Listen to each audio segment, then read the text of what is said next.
day and I said Joada die dikan wa na watching mu nyina mu no niam ba ku mi no mi ensa bi na wo se yetimi hwe na ye hye ne nso yetimi dia nante na watwe mu ni nyina yede bebo ye ntoma no na yetimi aboa ye na watwe mu ni nyina yetimi adan na no saa enkosi se na watwe no be kwa wie ne ne nyina akoyi amaye azeda kase nkoma production crew Jordan Adoma Jerry say ajuma frema abankro nana ya osafo Wadaroma and Wabuabu and Sama Hoduano at the Shaman no as a memra metana memeka. Medin the Mami BIAMAH AKWAFO betting my friend BMZ one. I was showing live our Facebook and YouTube. Why Facebook no air needs 100.9 FM and YouTube no air despite media. I remember Kwaba son kokra at the bar me mind to Jumedi so. Afi na do afidie na to hano mo a enhira ne wo e da hono mo dada so de ani enhira na buso na watwi mo obeti yedie nsem nko a ensem a ede ensem a ye papa ensem a hye nkra ne eno nko na watwi obeti sumanguru you know what you show mancheta ki no sumanguru you know what na me se na watwi mo mede nsem ba ko mienu bi eja o sa ne be ya obedwendwe ho na watwi mu ni nyina efri na dwoi ekosi ni fiada esobra me no ebedi ahia e wafidie iso na sa asem no ameka akire o nei no wadwendwe ho na watwemu ni nyina esesa wutime dwendwe ho yie pa de mfaso pii e na bebre o wa obefrem ya ka chem se ebiamzi one asema wo kan ye me de ya adwumo na aboa me papa adia ba ko mu ne se nipa bia sa wo da yeso bi se wo be ye bibi na wo anya kokuduro ampem anko ho a daye no eka otirim eka wonkwa wotirim eka wonkwa wani so obie ni hono mu a obete ase ana obete saa daye na se eje wo a wo so saa daye no wo na wo be hu asekere na asekere no so ba ese wotimi etu akokoduro anamon na watimi ede aduro ho enka wo hye emu ho abonfia esanse nipa bebre no na ebu wo ho abonfia enti wo daye so no eso pa eso esanse wo nyi wo ho ni na wo ni akokoduro enti na wo be hu na wo ammoa ehye ho na daye na aka wo mutirim ene mpanyin kan se bibisa na ese mu waso daye a wanhu asekere ese buakam kura ese ade bia wo de wadwene bezu se opesa wo ye no the moment a wo de wadwene bezu se sa ade we pese me page free ha ede ko ha no once a wadwene eda so wo so no obetimi ayama na broso obetimi a page ade ne kura de atra ba bia wo su se bia ka de bedru no ebe ko anim me say wo ade bia wo de wadwene ebesu se sa ade we yi a me ye ya na me page yi me page de free ha akoha the fact say wo de wadwene se wo be page na obetimi de atra ba bia wo de wadwene su yimpo se wo de beko no betimi di atra na afi so wasa wo gi wo hudi ade na wo ye no so gidi na gitum because wo gitum a oh my god wo betimi a achieve kura ama wo ankasa wo ho adwire o na de ba ko esa wo de hye wo ho a esa wo ma da bia e ka wo ho na e bo nka ye ne se da bia no pa wo sore a se bia ntosi na wo ton entoma na wo ton emo na wo ton anwa na wo ton cement na wo ton wo ye fitani wo ye driver ni adwuma bia wo ye bia sa me ye radio presenter yi be sori anopa efri me kata so bompa ye wi a ade ba ko se me bisa me ho ne se enne ekosi kina anopa abri anamo ana se kwantenten ben na me pese me pagya madwuma no ekokoduru eya bisa ho sa ade ne se within 24 hours no ana se dako entem no empempenso san na madwuma me ye me pese me pagya edi kokoduru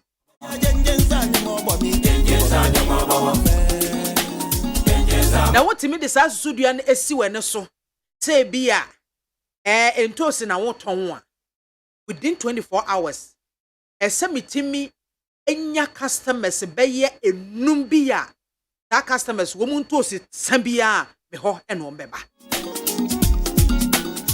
ese minya customers bia wo mo eye faithful a se wo mun tosi san e wo fia me the first person a wo mo be frame me se wo mun tosi asante wo mo ba betobi ana se menye bi delivery enfamre wo enti within 24 hours sa susudua we na wo de asi wani so sa botaye na si wani so eti wo badwene kwan a wo befa so a wo betimi etu saa na mo no wo betimi anya saa customers 5 no wo bepe kwan a befa so a wo nsa beka won enti 24 hours bia one day bia unya 5 customers one day bia unya 5 customers na watchimu no 7 days no how many customers na wo nsa beka it's a business no boom yo what as yeah it within a week no wankasa ubu nkompo he wa Chelsea aba nyame aye bi enna na wo bomo da nyame ase yi na ya na wo bika abuzi afọ me mo akwa ba we na me de eja wo na wotwe mu sa dwendwene ho na fa ya ase sa wo de ye adwuma hwese enye yi ase emfa yamzi wan mete ha wo de me bo bebre me ya santo ayi na wo ya shon I was your medical bonkai that I was sharing live on Facebook and YouTube. Your WhatsApp line so you activate 050-372-1744 050-372-1744. Oh, Freya, na there be en Freya. Oh, send you a message and I'll comment. You can come at the amount.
Nkoma ohinere gifty auntie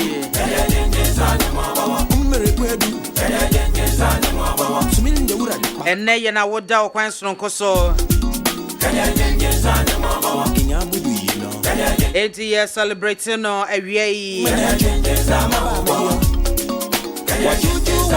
enyo no nko a Mrs. Mariam Akufo enne ye na woda sonko Gifty our 53 years today. And Mrs. Mariam Akufo our 50 years today. 50 families, the family of 50s. Every year celebrating Munina. Na me fa kwen so ama abusuafo so anya ntie se nyame ya adoma Mark Jerry o se adwuma ne hokane no 22nd of April 2023 and I bepe no crabbe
Nimbuate na CPC na Royal na amwama hene ewie baby a obi na ya mo ha o Nanson Honorable Boachi Ejakon, a former energy minister. Honorable Baby Awubia, Yamwaha, Honorable Esai Ababe Preso Betu Francadia, ma NPP Amayukono.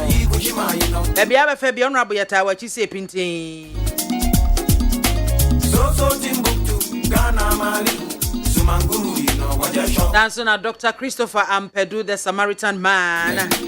Ewe dog baby awobia me mawahami nim se wie nso afidie ne da ha neat 100.9 FM wonyim free ha da e da ha 24/7 so Timbuktu Ghana Mali afa Dr. Shadrack Ajete Sowa aka Lasu 1 OEM Design Vice President Golden Star Resources Wasamine Achempem Dr. wie baby awobia mechia woni wife Mrs. Marianne Ajete Sowa wona ye CEO Awoda Chase Glory Store ano ewo okanshi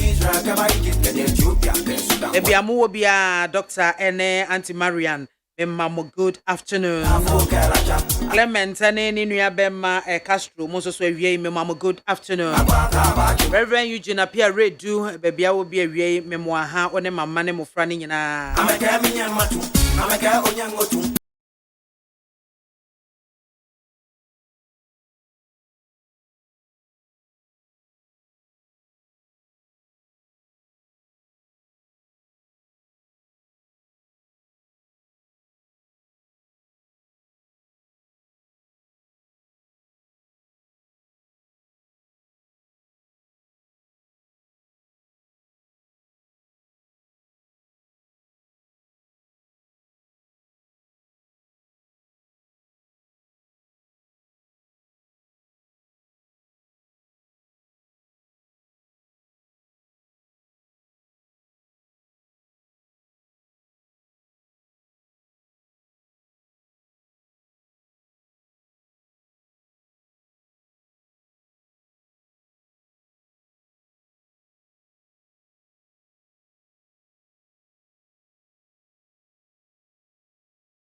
To elevate this matter to a legal constitutional matter as to whether or not the Minister of Finance, Somoto, by himself as an individual, can undo what the Sovereign Parliament of Ghana has done pursuant to Article 181 and 5 of the Constitution.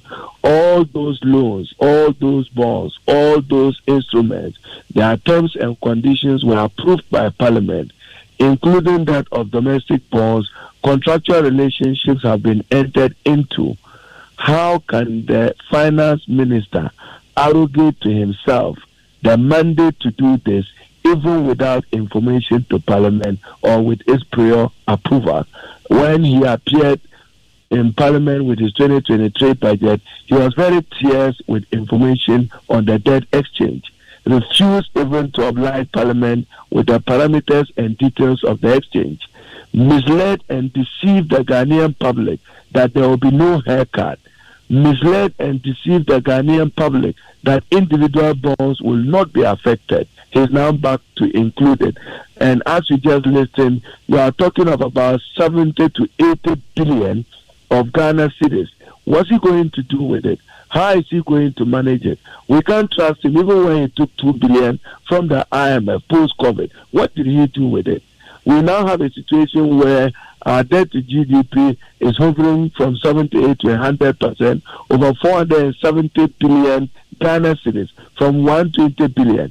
We are not seeing expenditure cut, and we demand expenditure cut. Mr. Speaker, will undertake the following actions, initiatives, and interventions under the 7-point agenda. To aggressively mobilize domestic revenue will, among others, 1, increase VAT rate by 2% to directly support our roads and digitalization agenda. Fast-track the implementation of the Unified Property Rate Platform Program in 2023 and review the and more specifically reduce the deadline rate from 1.5% to 1% of the transaction value, as well as the removal of the daily threshold.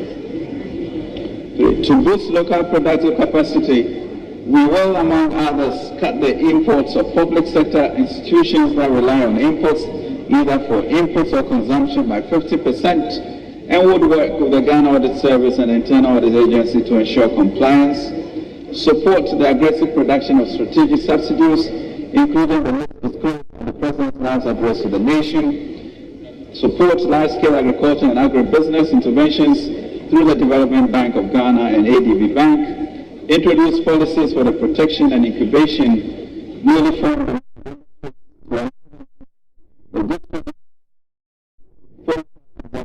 and also for exports. To promote exports, we will, among others, expand our productive capacity in the real sector of the economy and actively encourage the consumption of locally produced rice, poultry, vegetable oil, and fruit juice, ceramic tiles, among others.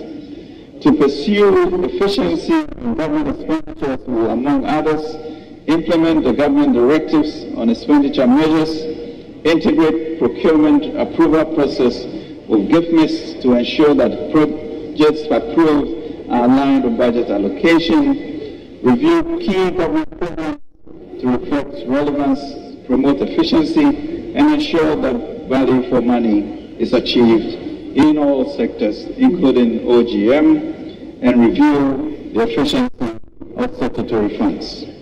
To implement structural and public sector reforms, we will, among others, impose a debt limit on non-concessional financing, undertake major structural reforms in the public sector by reviewing the operations of 36 state-owned enterprises, 8 special purpose vehicles, 90 joint venture companies, 38 regulatory institutions, 6 civil bodies, and 6 subvented organizations. Enforce compliance with legal and regulatory framework on foreign exchange, initiate measures to overhaul the tax structure in the extractive industry, expand the gold purchase program of the Bank of Ghana to support foreign exchange reserve accumulation, promote an LBMA certified gold refinery in Ghana, and promote local currency stability. To safeguard social protection programs will, among others, expand social protection programs such as LEAP, school feeding, and NHRS for the vulnerable and socially excluded. I described it as an afterthought. I mean, this government didn't come to, take infrastructure seriously. I think that the experience after the last election is what has geared them to, want to put something on the ground to show that they've done infrastructure too. The thing about hospitals is not a one-size-fits-all. You do a survey of the population and you put the health facilities based on what the need is. Because we want to see what is going to be the source of funding, what scientific thinking has gone behind the building of those hospitals. For instance, there's already confusion over 2 cities that are close to each other. And salt has already been cut in one for a hospital, and under 111 there's supposed to be another hospital. And these are almost twin cities, virtually a few kilometers apart. So why would you be putting 2 hospitals in the same catchment area? So I don't think that the thinking has been done carefully, and so they need to look at it again and make sure that it fits the needs of our people. I said that taking a pen and redrawing the regional demarcations is nothing. You cannot just create regions in name. The regions must be worthy of being called regions, and it is infrastructure that makes a region a region. If you go to Tamale, you know that this is the northern region. If you go to Bolga, you know that this is the Upper East region. If you come to Nalergu, it's a shadow of a region. We don't only need the district regional boundaries to be redrawn, we need regional infrastructure so that when you come, you say, yes, this is the Northeast region. Once you pass Nalergu and you're going to Bunkurgu, it will take you ages to get there. If you're going to Cherponi area, the road is so bad through Wapuli and other places. We need to improve the road network, provide water for people, healthcare services, education. That's when we will say that, yes, we really have gotten a region for ourselves.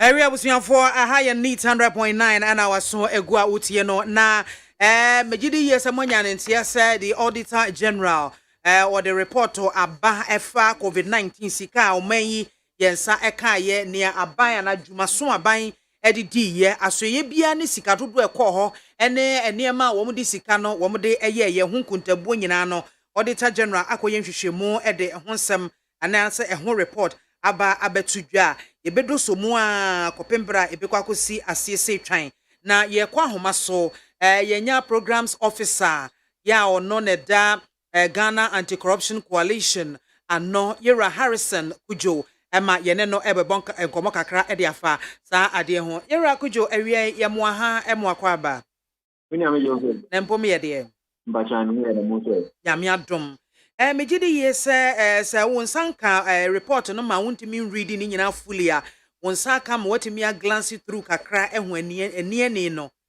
sign na uhu sa report Because a report really very welcome. A idea na you need a point say because all along government blaming the on COVID. Oka sika sempe ya ofi COVID. Oka we ofi COVID. Entina you need a point say for see you do near government sika onya during the COVID time no aye near government the year. A very welcome document. Content na a harding and semi no me wonu na a harding. Mushe insurance policy ni ho enso yiti kana maintenance companies no enra mahitiaka hospital equipment ya for people say ya ma hospital but open hospital for my equipment ni all those things they harding because idea on my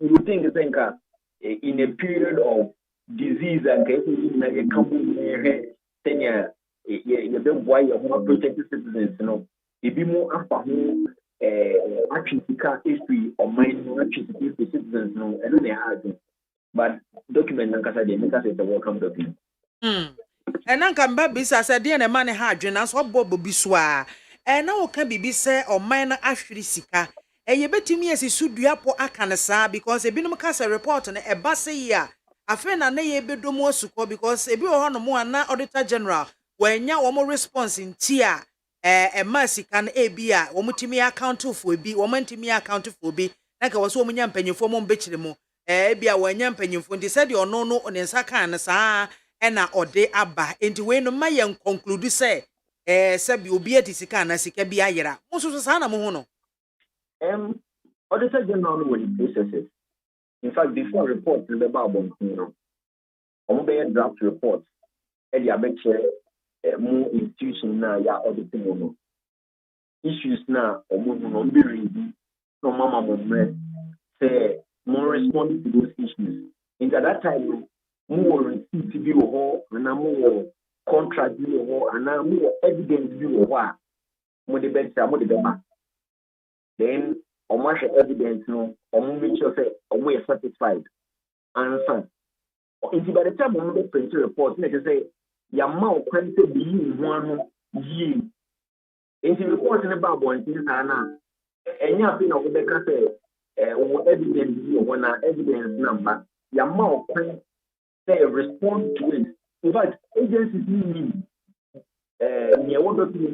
even before and about things. And I think that we will be any excuse and then say no, will be any excuse there is no excuse. So we share report no mudin a so auditor general ye recommendations bi ni ade to say has or say Oba Buffer Stock Company Limited say here, the Auditor General recommended that the CEO of National Food Buffer Stock Company should refund the excess amount of 1 million and over cedis to the Auditor General's recoveries account.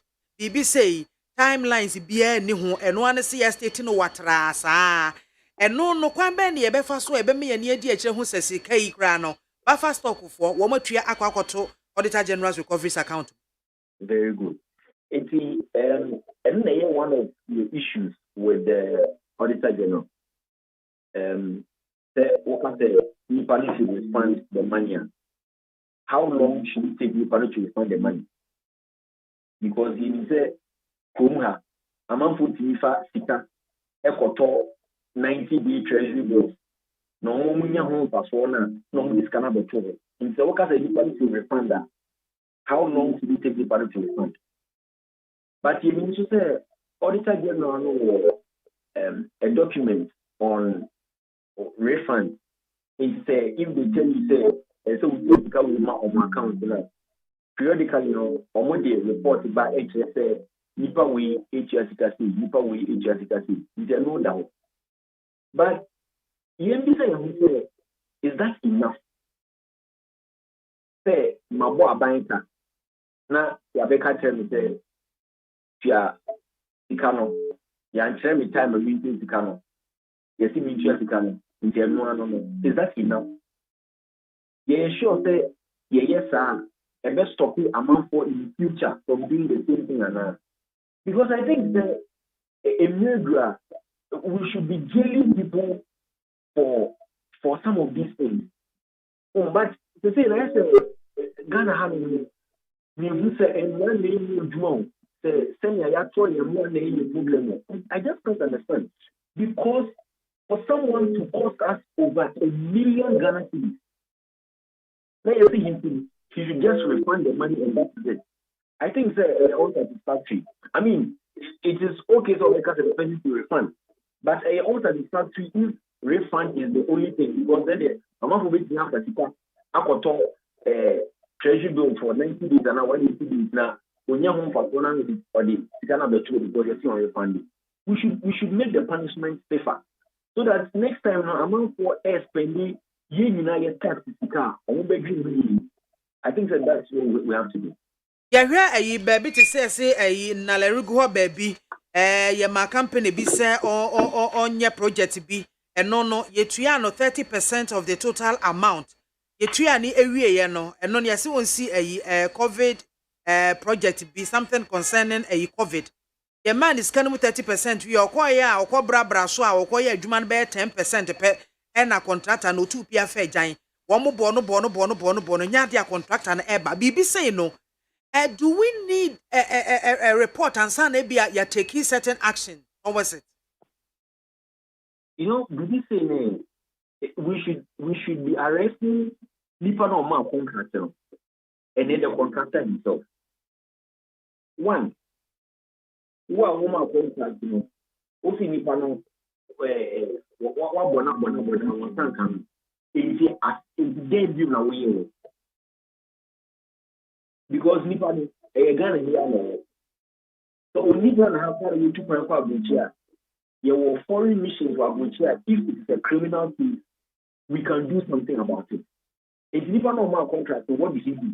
Two, the person say contractor no or you have to Ghana have state agencies here omo hwehwe na omo na yes come ha na McNeil free US buy yes say obi dia the phone within 24 hours na Ghana police e will phone if you better tell the contractor why you to come ha and I say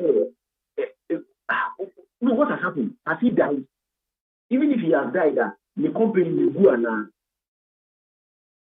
because if you don't tell them they say your money 30% if I is money 10% no we don't know it will go in you know we have to get serious. I think that we are too relaxed with the people. Your system is too relaxed. It's your leadership, you know, fire for a ride. They don't see the seriousness in what to say. Yes, they have debt esteem. Among so losing almost half of their investment. And then report comes out and the country is losing money like this. It's not acceptable. It's just not acceptable. No. It is some more moye anti-corruption agencies say ye ni kura no me fancy e wo be mienu ana miensa e wo Ghana mo border rufa corruption ne na se fon mu hu bibi say ya ya say na mo ho ye mo na mo be na mo betimi atu so that such incidents nka en repeating ho but we there we ya kan ye beka ho asema kwan afa ho saa hwete sam na te akwa akoda de yan se bibi fufro ebeba bebom It's more corruption agencies no. A dear important and a more year a situation like this. Okay. And see, for year as an anti-corruption agency, yes, as I said, one, yeah, a private agency, and there is a limit to what we can do. You need to me every issues no. The same Auditor General the other. You need to me I can want them I provide even more detail. But you need to that level. I can't say I buy a yacht to about more when you do 2 years short more time. You need to take one from there. You want to asking Nancy, the various agencies who are responsible, we put pressure on them. And one of such agencies, the Auditor General Agency, what I say, we are doing by is someone they call court, getting him to put in place his powers to charge and disallow some costs. Just last year, so you call demonstration forcing the Auditor General says the seeker could amount to the whole of them. You should actually get the money back, and we got almost 2 million Ghana cedis out of seeker and the in the end, to say that that's what we can do to raise the issue and to put pressure on the state agency. But still, the big say, they should sit down. And yes, sir, we can only do so much. In Ukraine, we can only do so much. Yet, to me, and go beyond a certain level because a year like Obama, a year into Nasha, yes, sir. If you make me a human, a resistance, no, a put pressure on to a level. But you may expect to say, abandonment is sorry. Because I think say abandonment has been too lax when it comes to fighting corruption.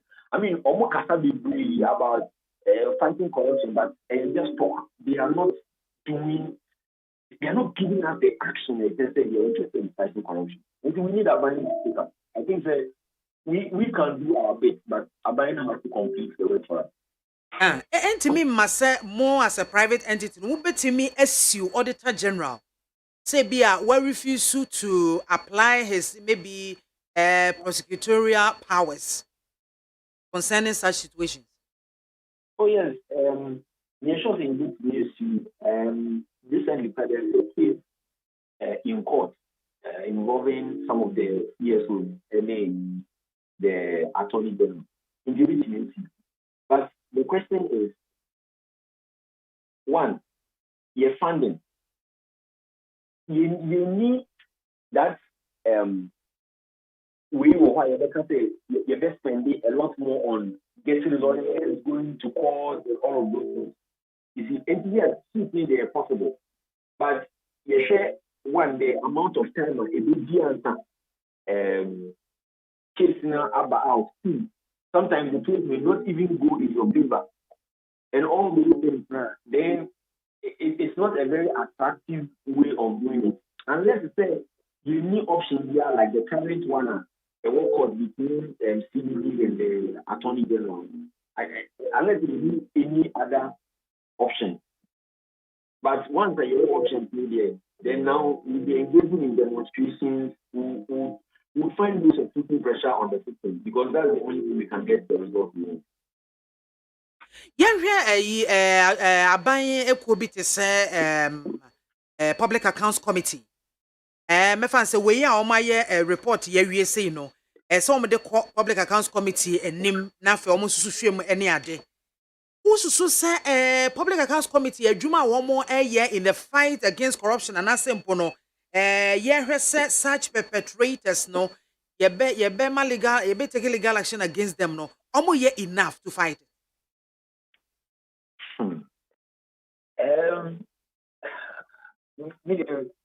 In my experience with the crowd, yeah, public account committee has become make us a public show. In the yes, not say every out issues after that what happens. Nina saying you say yes, say foreign ministry my contract be it was supposed to be 1 million Ghana cedis. Actually, yes, contractor now contractor contracts not jumping from 1 million Ghana cedis to 7 million Ghana cedis. and no time public accounts committee at Transport. What was their recommendation? You see, I think the young we have created the systems, plus the fact that we are not interested in fighting corruption. Anything that's supposed to help us fight corruption, you just look for you or want to make it weak. And I say, because me, frankly, after all that the Public Account Committee does, what is the result? Okay. So the young man say, you have been in the media for long. Since you started monitoring the Public Account Committee, results Papa Ben plan. Be a friend and obey BIAMAH. You see, so your Public Account Committee, they are other than the public show. I don't see anything beyond it. Other than the public show, frankly. It is a say this such a report, a damning report, who share COVID-19. Said yes, a musika semba yen said ye a ye bibrin sembibri wahona from the report ya bay Ghana Anti-Corruption Coalition ediana motion ne must say a bay outcome of this report. One, yes, specific Auditor General would disallow certain expenses and then send tax the people to pay back. Two, yes, specific the Office of the Special Prosecutor ever taking some of the issues that Abano and deal with it. Because the last time we checked now for 16 months, OSP Nankasala, you chair the cat, and then the staff no more than you your mocha. And on my budget or what you call it, tell you here, there you so I buy M from them. But I am still expecting they will do their job. Some cases have to be taken up. Some people have to be prosecuted. Some money has to be taken back for us. I think that's the only way out of this. State agencies have to get up and act. Harrison, area bedwas. Yeah. Harrison Kujo, programs officer, Ghana Anti-Corruption Coalition. And now say CNN no Elbon Komofa Auditor General's reporter Abano Eho. Now report in fact ebinu mukasa basi ya agisa kopiem ewo park ama park ahwehwem ansana ebehu se bi obi adisika na so obi eni sika ai na ba ne se ya na chese bia na nkyeremu ewo ho na Auditor General enya nkyeremu no ne nsa nkasa nkyeremu no enti Ghana akuya Ghana Macro Structures Limited. Mo ya mamo a contract worth HSA. Mamehwe. Mo ye sika 4.5 million Ghana cedis.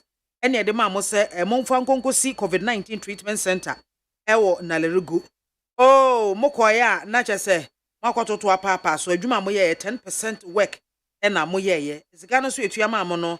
They paid 30% of the money any day a mammo, not just a macquaco every some.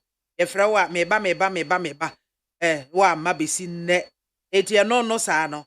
Na chief director say na a auditor general say me catch chief director on Mama Diana says he can on Pembra na a contract and so on terminate non for many pafofro na woman and shas and project. Ababedru Sabre. Say a project require 5 million and say 10 million crown. Say a biba samba beka ho. Sikani bi a boni bi baba beka ho. Adani e boy embrasa. That is 7.6 million a billion free water. And no say ye nhunu ba bia say sikanafa. That is 7.6 million bill of free water. Ye nhunu ba bia say sikanafa. What is this? And some anime woman in fact, ebi ani nyan, papa. Ye tria sika $81 million. See the procure vaccines. Ye tria sika ko enro na amba. Ni ete ho. Transfer Auditor General MAAME report on fa homa ye. Hey. Minim si enyi ho sa o. Hmm? 120 million. Government paid over 120 million to the United Nations Children's Fund, UNICEF, and African Vaccine Acquisition Trust, but only 38 million worth of vaccines were delivered. The Auditor General has recommended to the Chief Director of Health Ministry to renegotiate and recover the outstanding balance.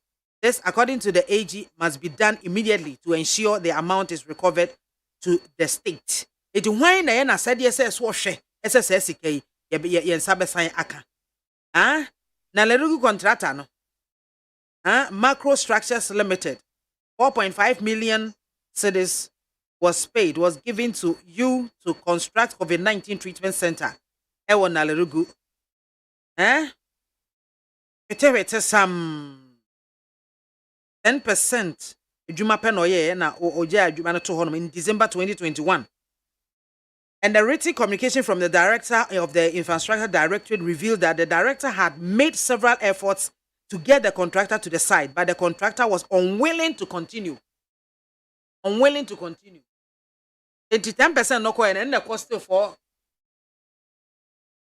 and the cost is 4.5 million one. Hey, mommy, I hear baby you. And only say, oh, straight away, won't you contractor no? He, however, recommended that the chief director should recover the mobilization amount, terminate the contract, and re-award the contract. A better increase the amount, no contract amount, no. A better kosoro. So, near Wesi Sika just like that. It was your for report to our Auditor General, Edia Benyu, Minister of Education. Hey, and the bobo ya. Any sum hono. 340,990,000 Ghana cedis and 7,753,918 2021 to free senior high school disbursement account our Bank of Ghana. That be bitimi abua ministry na omatimi facilitate the reopening of schools for the final year students to sit for their exit exams. Well, almost also dear no. It no say no. Refund of surplus 7,753,918. I say no monko pemra. And Ministry of Education dear no. I and no yesi da ho amunyusu ye enti ene momfa mre na ho entomo. Enti ensam no dear drosso ano eden papa. Yabusuya utie mi asese pa yenya den. Because one more to sika some no basa no yenya yadwene ese ye be prosecute wo mo yenya yadwene se ye be twe wo maso ugidi pa se Ghana yenya yadwene se ye be tu keta sese prekanka ne dwiri mase yana beso mi hia wadwene kire papa ba bia ye ginan mi hia wadwene kire pa 0302243540 0302243540 and 0302257902. Now so what me e de wadwen chiraba. Me hwe report no mu nyina em say yama Ministry of Gender, Children and Social Protection. One more edie no and em say mu da ho because omo no ye me memma wo mu sika ne in 3 tranches. E de ma omo ahodro emiensa. Nti me ba meboso ama mwatibe. Hello, good afternoon. Good afternoon, Yaba. Meba chodini baby Afrifi. Idian Nana was Kansas dance mine. Nana, yetio. Yagana yete hono. Miniaba. The best three Yaman Penny. Yes, all is very responsible. Because of Sarah Shafu now, one in a man penny, for being sorry, woman. Now, at the end, you get a tiny more no, where I know the other 3 years communicators, yes, so. Somebody has to be able to put it yes, so. Now, so Echo Bay, you have 2 food at the gym. Now, so Echo Bassi and defend party. You must so, man, it's all set to marry Shaku. A battle moon, and never any other goes by you. I know it's coming to us. Meda so, hello, good afternoon. Hello, good afternoon. Oh, come on. Hello. Good afternoon, Bajodin. It's you. That's a free send down area. We are now PDA, member Sonamija or Japan. Now means the delegate in the Abusuafo ahanye bra ye agentia besre wani braba ta me agentia no bibie tumu a na wachia ne wo chia ho 1 minute ni nyina ende muni problem ai eti mesre mo a aha enye bra ye de agentia. Hello, good afternoon. Hello Lady BMZ1. Hey, so mama ba ko pe tietiem na menko that's it. I will modern show me about my field. What's the show? Lady BMZ say, yes, say, we are son. What the Juma show being, sir? Let the penny Jumana no do bed. Never pencil what do no. Some are more be a Mr. Duman Buana, a Juan owns to be in view. And then the yes, sir, and not done cook for a dog. Tiba be a do. Racial for a shall see a soon a brass tobacco. None a dead that would try and fan away a racial for. Then Panama would try and fan away a racial for. Answer them, Mercosa, answer them for a Juma Papa wire for the past 4 years. The same Casabonia be frame, I'm getting in answer. Into a best row, you're racial for. The minute of a racial for that boy. Lady James Junior, Medasi house of Mame, medasi pi. Abusuafo ne yete hono no. Ya nya reshuffle enti nipa ba ko e beda one ministry ano sa for 8 years. Anasa sen. Hello. Good afternoon. Yes, the empacho din baby afrefi. Massacre. Yo, yenti we, munkala. Medasi. Money juma pa wo ye, e dey bo man Ghana. So for me chia, ho ye. Damzi, Yasemu, Yasem, we share reshuffle as my year, Damzi. To say, sometimes we dream of crowd just yet. Ministries do a while to sound say, I'm on penny on with the Okuswana. Nadia, Tram you soon will cry the Yakin of Riata. Can of that? You're not Brisset per se, yes, 7 Ghana for you, per se, breaky 8. You know, I bema, you want your home Samako Dabon, yes, throw. I mean, this is quite a young topic of the day. Such a number, Sabi Yansa and your Baku trim, Yamzi. Edia, we can feel now before bar. Nippon by Amanuman, Danima, and Magana for so what to walk. Them pa among most of the ministers among your complete sense in this book. Yet they Daniel. And he said your panel, some of them, the people don't great, but some of them, the Omopano treaty party former. The Omopano moye. He said, if green leaves are burning, what then happens to the dry ones? The man penny, a juma di why ye. Sacra no memu. Yes, dear. Medasipi. Nadia Bakwa who fat say a Ministry of Gender, Children and Social Protection say ya. A bit of home na yetuyesika de manual ontimi ma receipt. Say school feeding program say munni official receipt. Jofel catering services munni official receipt. Ye the sikama inside say we be acknowledge receipts of that money. No now why issue official receipt a check say yetuyesika 200 cedis at the mao. And who receipt in here, one dancing, you know, you need BIAMAH. Hello. Oh, Debbie. Hello, good afternoon. Good afternoon, Andiana. Good evening, baby. Afrefi. And Patch, me cabinet side. Don't after me, Mapu. Just are you. Mamma, BIAMAH, dear Cosono. And another now Cobama for the radio, so I can say, oh, you should be not. On the bomb Ghana, na other address. Mamma, BIAMAH, could do well. I can Ghana has said it. Or come and to me, Siana de Sabi, baby, Mapa, Nagas to the Suran Casacro free home.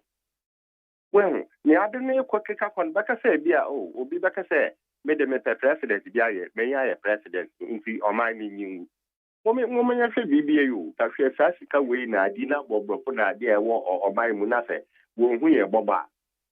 Maybe I may, only I mean, Medasipi, a you for buffer stock of once or so. Mwaji sika in 3 payments totaling 42,237,770. Moko na moko account to keka niema bomu a 40 million ye chire e na mutimi account to ye. Ni aka wo he a na omutiti omutire ho. Hello, good afternoon. They now make an say or they say a work for reaction. In the say Nanado, I am not say would you know the don't do now won't do air cano. Say a papa will be my journey, nephew honor. And you want to do say all do we every now won't be on or they say a man go in Yanni to so buy every. Oh, mommy. Yes, I didn't want Yamino turning and I make but there will be one man. On Justin Emma Sanima way and go so. Yeah, Cornelia in Yamin, a good party in any massive dodo. Let us see a computer channel, a Sembena or Papuja on Wawaka. Wait, sorry, I know what you sorry, I know there is a bomb booming in Fasa, Necosa, who's what you want to move down from the ministers, you take one and a woman, just in your pen or more. As I just a woman plumber near the Grama, Mammy. I see a pro via Asia or Banua Besata near Memuno.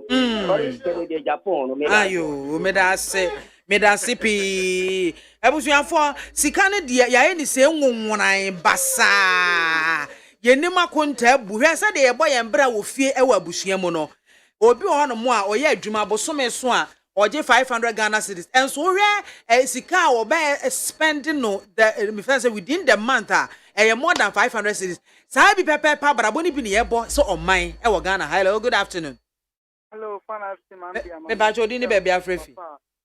Oh body more o my Ghana. But for me dia nen kola o fi professional taxi driver. Yenko. Ba bi amande me kan say o man peni so de no me kono enye na de me kan say man bi ama ene say de me da na so won say what the constitution dey aba. The constitution dey no dey aba na Ghana for ehun ni so dey aba keke because no me do constitution mo 80 Ghana for nya. That constitution day me say family phone kwa na ye ba me say Ghana for say next year dey be ba no mo me nya o man ni nyina but you understand no me do constitution ni mo am bia ma o man peni bi o be bia the same thing because anybody ni me say e ne papa e ne so e to kono ko fa de ne kra na e nko ba bia o mo nyina e dey e no man peni so aba na be kle me no nyina so ni me say abusuani de be ye thing say me no mi e no bi ni e betimi ahwe bi abusuani ani mo kana ni and the constitution day no one penny no. The demonstration and the whole Ghana. None of them pro my the Article 71. I am pro mono. That's too many people who have from and penny no. And the other institutions are. Every is a political or moment been for any idea. Lawyer for a moment been for any chief justice. Adana a lawyer MP for the moment crying a moment to about nobody or more a speaker. No institutions I can't hear. Young woman cry no more any. Not the BIA equity. But maybe I'm going to say, now, Constitution Day, no, they shall not get demonstration on Penny. Young from one of the committee in the say, or what Jimmy say, or the so you do, but I can't get a for support. I never support. Medase, also so. In fact, they say, who has said the near make a caconwa. One more chief directors. Mummy Pebby being cancer woman. Mummy and the squawk want to form and find woman. Because they say, a auditor general recommend design. The chief director should not sacrifice accountability for agency, but always ensure that sufficient controls are in place at all times. What kind of punishment am I man na a lesson to another chief director? Hello? Ow. Abwagum. Ebusia for needs 100.9 and our son egua otieno I me producer no masoma ne sesia utwan ho obeba oba wo de wo bia boa no ye bewie program na mema o chance we hwie go hono mo amamme medi e de MAAME BIAMAH AKWAFO betimi afre me biamse 1 anase woman gada ofre me a mejo so me na medi dwumadi ho kya me enche ye de ensam no moboso no ye de beba na fe ya kan gum na chese ye koye ni mo anesa me basisi a the society they belong to are in these terrorist groups and not for example the Republic of Ghana. And so they would criticize how our democracy does not work and it does not deliver. They will criticize how they are waiting for jobs, but those jobs will never come because the government will never be able to deliver. They will criticize how they can take certain things happening in society and use them as examples to radicalize. All these become the techniques of radicalization. They become the techniques of, if you call it, undermining what we are, what progress we have made, and what we have achieved. People should not assume that there is no jealousy, that in the Fourth Republic we have maintained and sustained political stability. We are not like other places where people are arrested and locked up. People don't want to see a country, and when I say people here, I'm referring to these terrorist groups. They are envious that when there is an environment in which every country is suffering under the weight of terrorism, Ghana continues to stand stable. It's not to create the mistake of allowing people to fall into the hands of terrorists, but that every day we work together to overcome those challenges, right from local government level to national level, to prevent that radicalization, which then makes people to fall into the hands of these groups when the possibility of recruitment arises. Let us continue with the effort of delivering good governance. Military or security is one, but it is more about the delivery of good governance. Let in every village and in every community, even when we have challenges, let us continue to engage one another in which people know that there is a collective effort, both formal and informal. Continue to allow you in the media to have the space. Even when you criticize, it should not be interpreted as negative. It should be interpreted as constructive to help the accountability process. Let's continue to deepen democracy.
Needs FM. The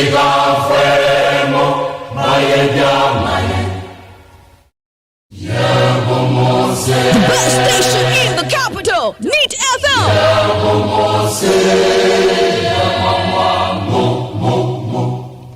Abusiafo yehwe embre no anomie no abapa ho sima edu emienu Neat 100.9 ena waso egua utie no mamefa messages kakra abusiafo ede aba mefa fam na fe yemra and some no so I say good where operate or the free home and I say good afternoon mami BIAMAH, greet my boss honorable proposal for me Volta regional minister honorable Dr. In all things, what are we doing as citizens to help the country? Long live Ghana, long live. Okay. Women Pillar 2 now say NPP is the only party who yate.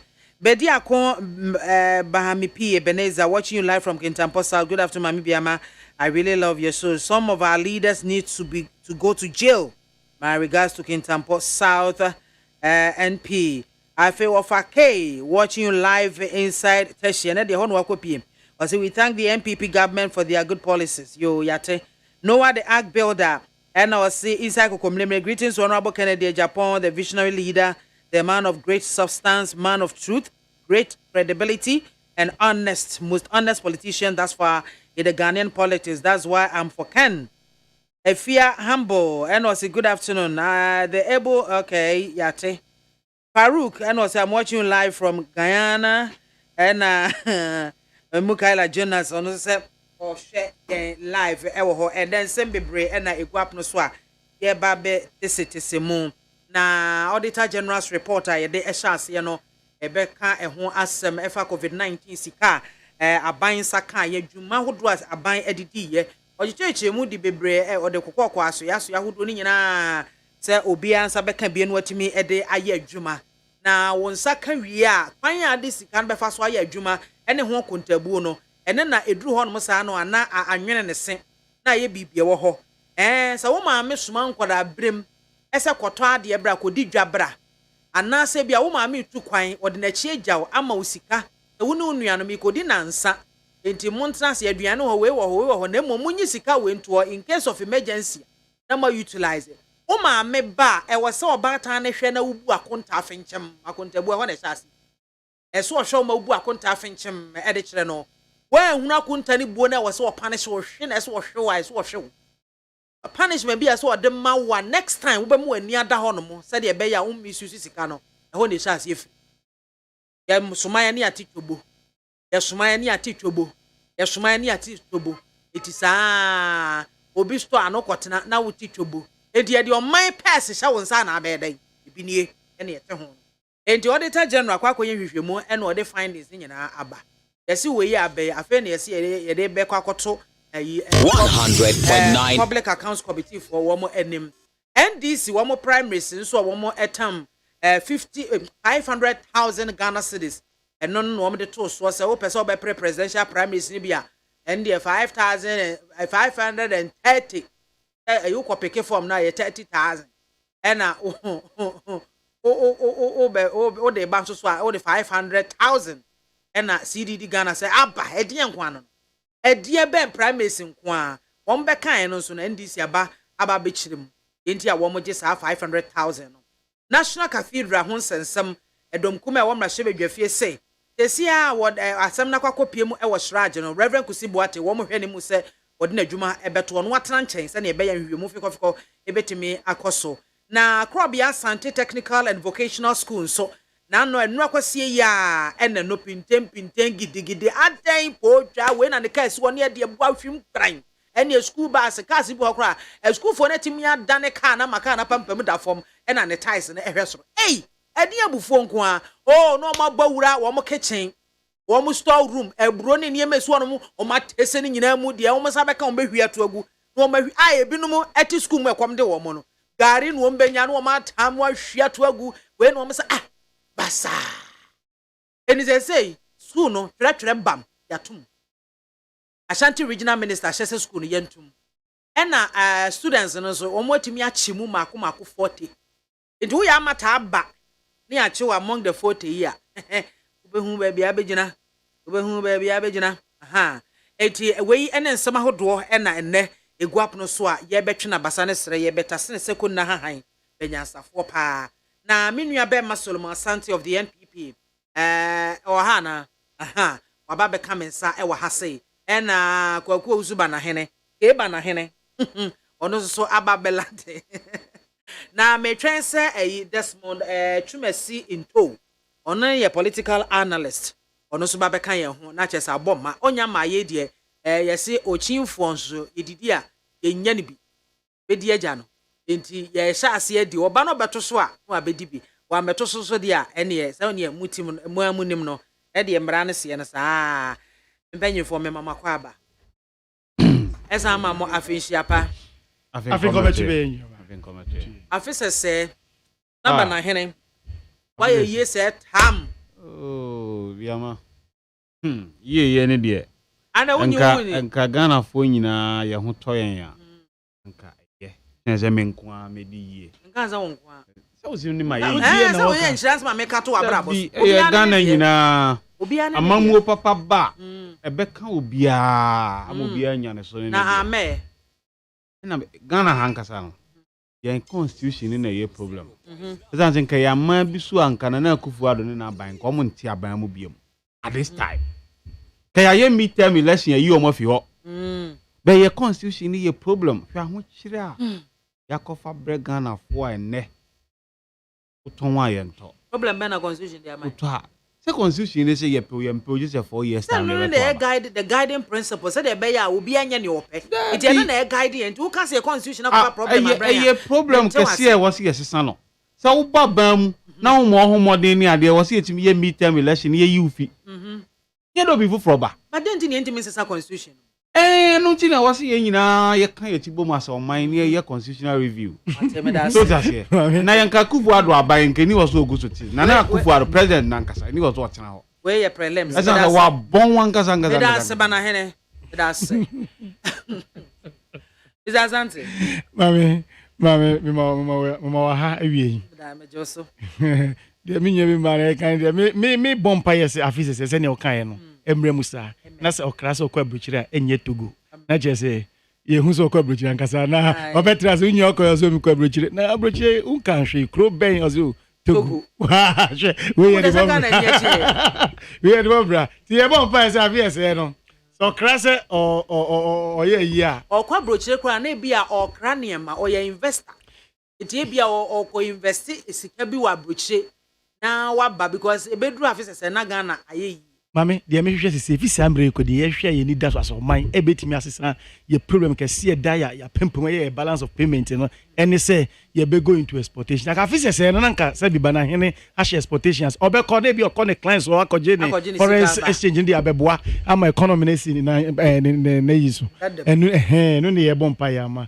Banana, your constitution, dear, and me say, me assure say, Unya who say a yarn and yende. And Sebio, Musumania Quenyasa, Musumuntimi, Obientimi, the both end is a constitutional review. And a married recommendations. Go so on Fanya Day, Fanya, because they are timelines. To be the Professor Mills in the chassis. Oko ended to be twice, Nippon by then obey.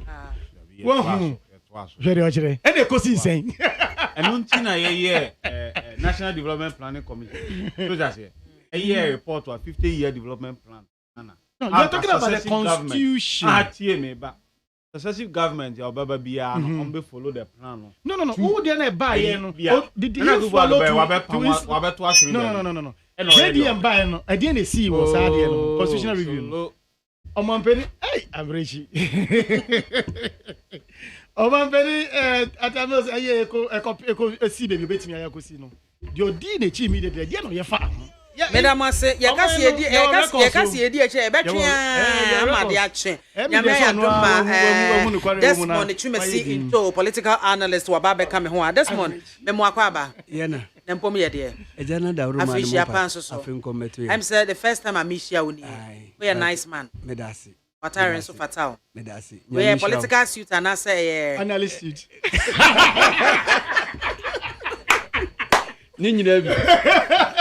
But I hope so Mundi Yami. Because it is a say me chow be dear.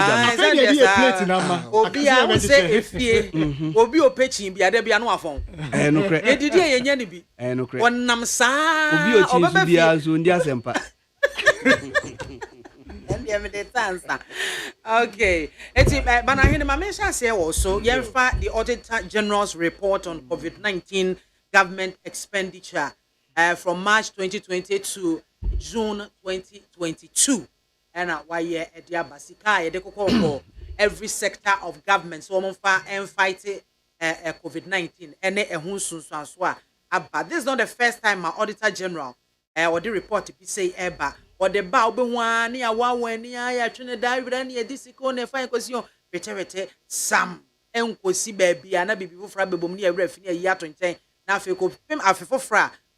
Sign a baby.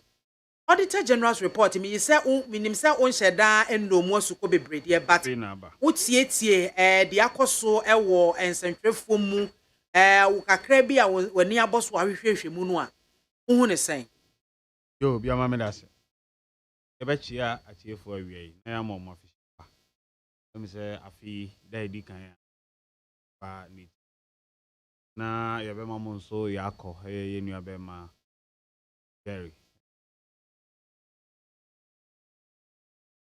mark your mouth shedding, baby. I will be. Biama. I think I Ghana for what near minority for AS you be train aban about parliament. Na ya year COVID-19 expenditure and hwemu no. Majority for sue power biya want to block it. Esan say na nneema omo akasa nim say omo aye no. Ene ye nyan.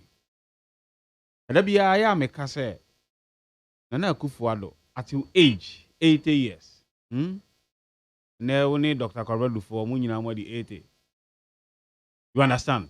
Now Obana will say, I will protect the public purse. I will protect the public purse. You understand?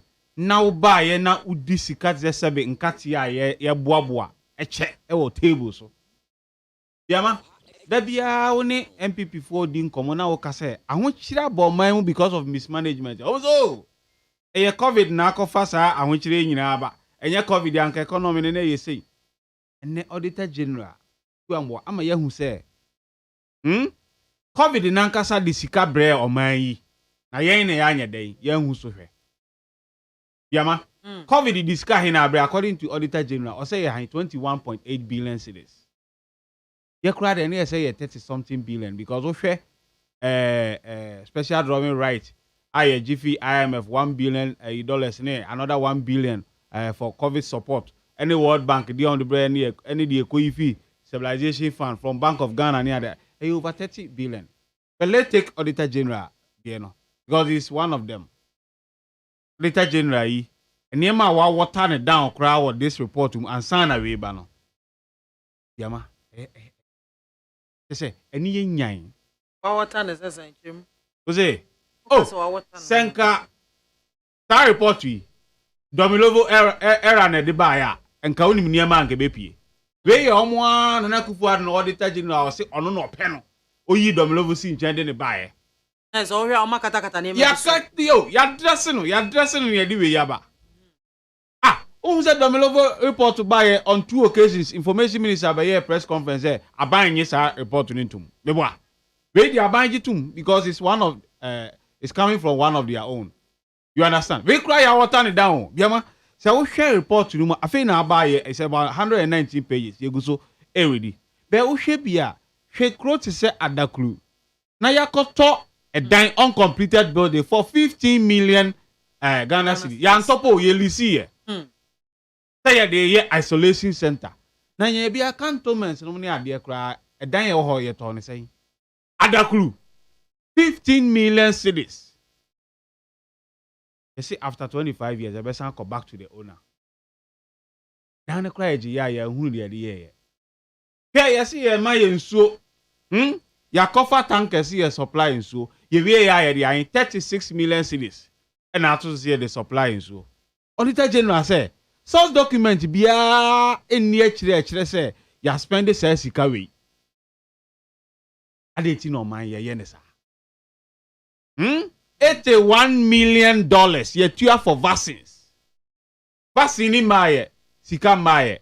Obi asun take time say or the kwakwaji sika na baye. Aba back. Obi ama the Auditor General okan the chief director because who come ministries now. The chief director and a spending officer. Na ministers na bribi on more instructions. In there na chief director omonya problem no. Minister animal instruction the minister doesn't sign check. Chief director and obey nti ba na the aye the akoshe chief director. And the health minister Okwajima Manu. See the kwashe chief director. Na wonu me chief director na minisika me nkasa ho. Obey aka. Hey. Me chief director na minisika. Na wo de ahye me. Ajisa akokot.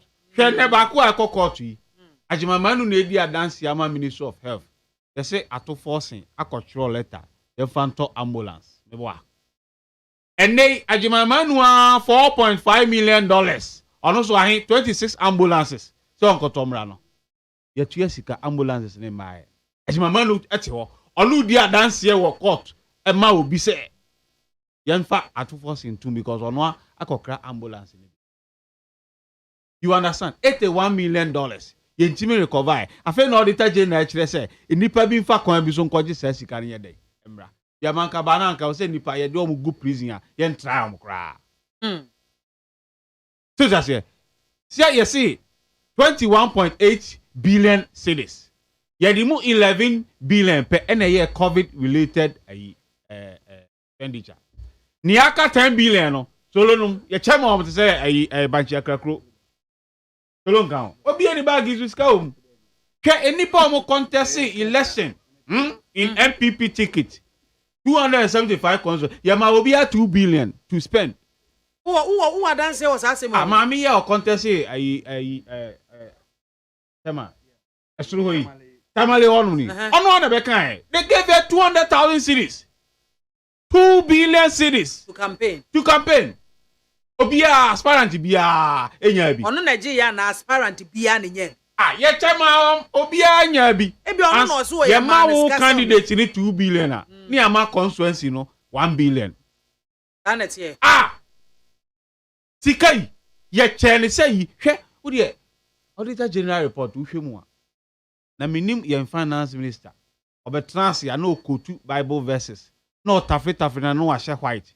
Bibia person profit wom. Hwe insurance kra na ye see insure 10,000 health workers.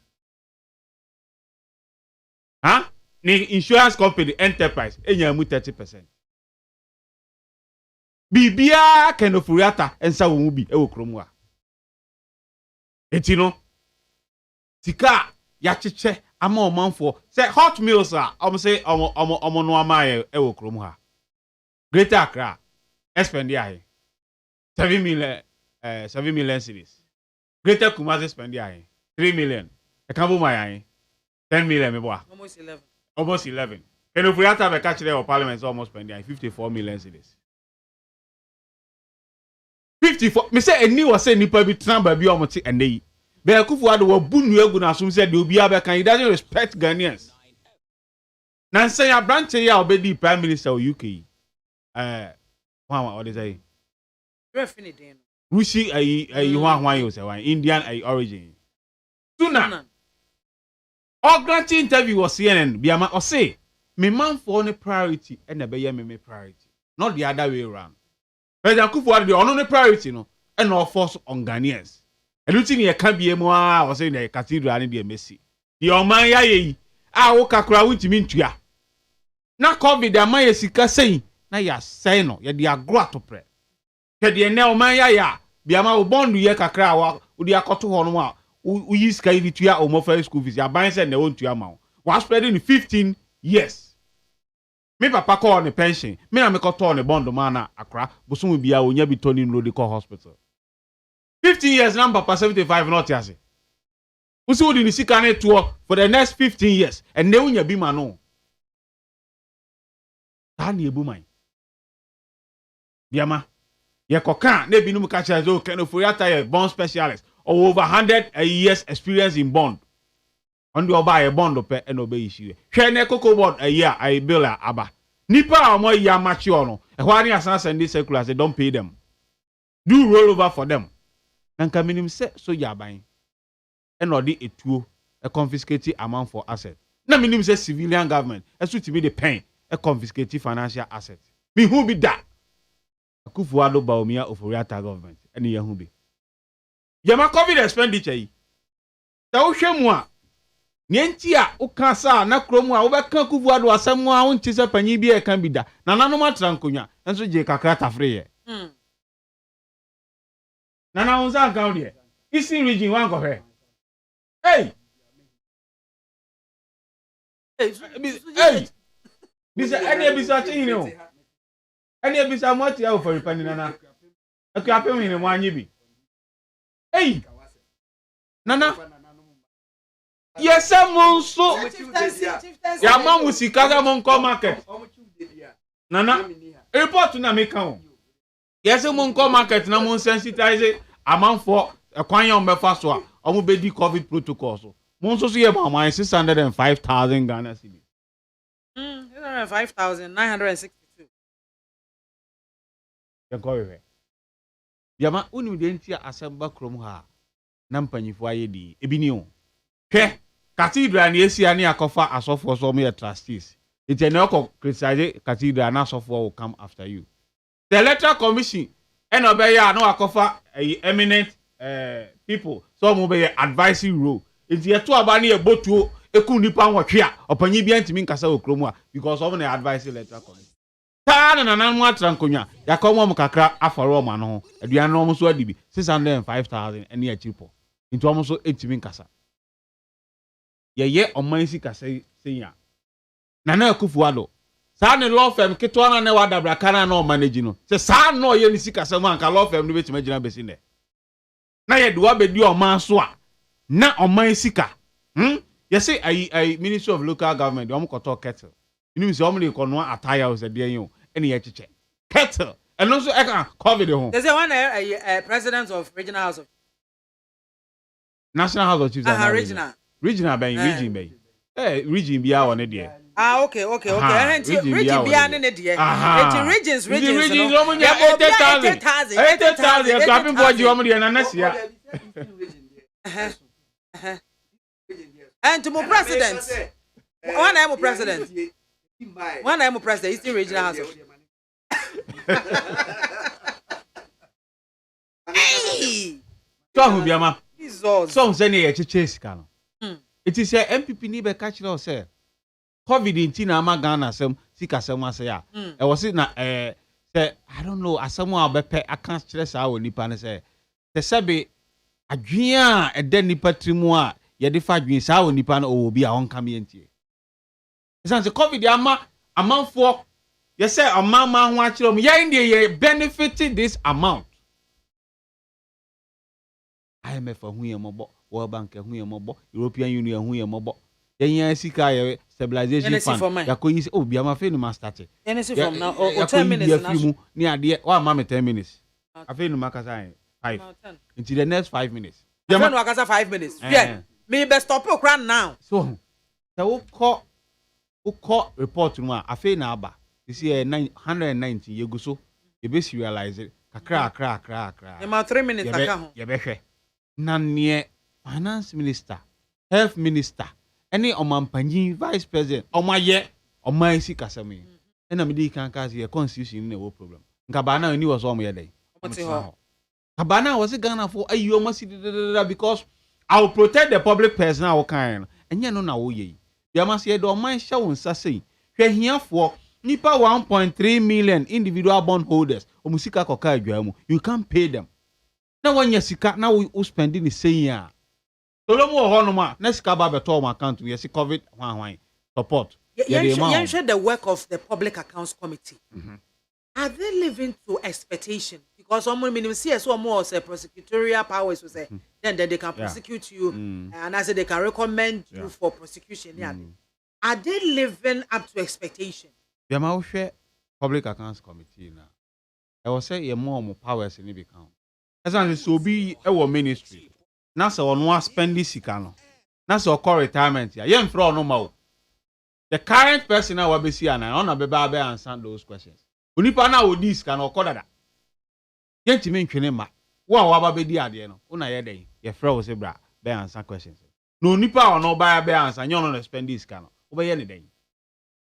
Ujimi nya ne hwe di da bia sika ye den. E kam. Ye se o oba o se o Bank of Ghana cry from buy o so mi nkura document nti mesan ba. Ofi wo kope no ano no o mabiem da bia wo ba o ye nkura document ye beba o mabiem o madwuma no so edoso enti o ya sa ho mabiem die na friends say Public Accounts Committee na ya fa ho anka yesa no a now na yenya special prosecutor anka wo so ono so fa Public Accounts Committee report no na anka ono start prosecution be ono kura mpo na 16 months ni na katua maaye aban timi ntua one ne workers enti ono no BIAMAH say minimum for man sika be 100,000 now special prosecutor from here anyenye bia me man 40,000 on so de ebo ne ho a enye no anameko because only pay come in ntua neka it o man bia so obeje why they fight corruption Ghana are we ready to fight corruption? Oh no and Akufo-Addo no Akufo-Addo himself is very corrupt and don't you know to me finance minister Nedi because as a family treasurer eti kano for your tesika bi obenya Akufo-Addo benefit from that money. Eti ye ka data bank ni enterprise enye kano for your tanko a your family money. ɛno nti na kufu ado ntimi nyi kind of react di bes meda sipi abusuafo ani a wotie kwa ko subana hene of the NDC mame mra Solomon Asante ho MPP solo mame bia wam da sibi bre di kan de nchia soro kuma ye atifo ni ye okay ebi ameka asem bi se asem beto na eyoman asema kosi yetimi ye alert se ade na ye be discussion eyofa oman puntu enti no na in storytelling you be a friend in Boguo na enyom tutuo bi ni niam bi ni nem sa niam no na you see yesusu because when susu no the fra you don't see yes the potentials in what you are discussing here come my asem abetohwe ubisa say audit service no mo dwuma no say hwe omo moto crop omo say good governance and accountability now they are working say on be making sure say Ghana no ye nkuntabuo ni yesika sem ni sa niema no betime gina pepe so bi any world class ebe ye epe etitembia wahwa tembia no matter the government in power say auditor general ediri report eba out tembia no etimi effish out eniema binumu a se bi otimamufu okra no na ya dwunu krapo ni so say BBC na se bio na ekoso until in the first place in audit service no matter who the leader is but for this whole let me say this fourth republic audit service are being existence ye better almost for ejuma pa se bi omo ye de asom eye oman Ghana then if you are yes we na ye ka report bi according to the auditor general no Ekwiamoa yeah you know yes o see Ekobesi edu yes o see sa report when report if audit service COVID expenditure from March 2020 to 2022 last year June that period mu ejuma na ohwe na ohwe eniema audit 2 dwem ni beginning o see it is based on article 187 and a mawom ehye wom sa ni se omutimi di sa ejuma no and na versus this very report ni there apart from article 187 no say be speaker nankasa of parliament no so request bia 1 year today I think say parliamentary discussions no ekoba say omu hia bibisa ntema speaker no etwere wom say we bia ye behia sa ayi na ama wom so wom di so backed by constitutional provision article 187 show wom so wom nyesa no mo de say ejuma we e finish wom ayi no na wo hwe sa period na nsem abeto dwa no ene nsem a ye ka no utimi hu se sebe ubisa chief directors hu nsem ena na ba na hene kan se o se tem bia omadwuma ye na ko se ye omu probu bibi wi a de oye ade de oye proya na de oye ade na nsem fata no ono de okọ na bedi ekire ena ye ana ubebisa se eye politician no anasi eye technocrat no ena ye ana na bedi ekire behwe se bio ene politician or tiso efisu a ye omu ye omu findings no omu de omu recommendations ba ana yes politician e man be yi ano de waba foforo na nas de wo ho na de ni siyen ana se eye techno se fa se director bi atwam another director ba into director na emhwe na onyi ano ne ewo mu ni se mpem bebre ye institutions as aban institutions no womo de sakrai bi abhwe nsesa wom yes sesa no crap ofi that institution no mu ko another institution say transfer omo half boy wha no be wie age omo pension what me say ti omo no de the rudiments just say emo intricacies nyina no they are privy to empe bebe no omo ti ho na government appointees in the form of politicians na ba beto wom na womo ba womo so omo said say omo de omo be fam a chechrom so say ne ye no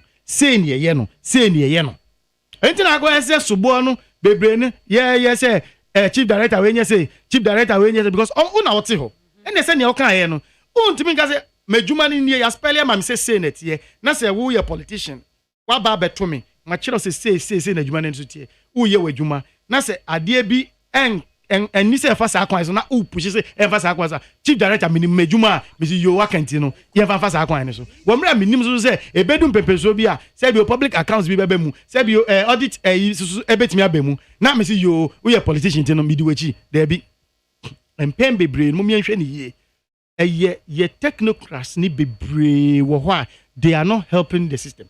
They are not helping because of almost so womo benefits kakra se sa niema no etimi koso a womo so omunya wachiri se uwo public service civil service no more you appreciate the American no yen shada more politician be direct me say uwo civil service no more and I probably say you appreciate what I'm saying you beti ase pa hwe se me person me kikan ko baby but say politician but your friend say bia you dey mean to the minutiae was say decentralized MMDCs na ya power DC bia na chief executive no call ni district na municipal na whatever metropolitan okwa we a new fight every grab local government grab unye mu adwuma bi da wakọ no chief director coordinating director on e wo se ohwehwehwe eba no engineering we engineer na o chief we dey say we dey say because ukra uni madine so o mo no do ye be ma mo workshop ni man but we ni mo no churches ye had jurisdiction had there say no we dey sa company we dey say no mti we dey say na ya mom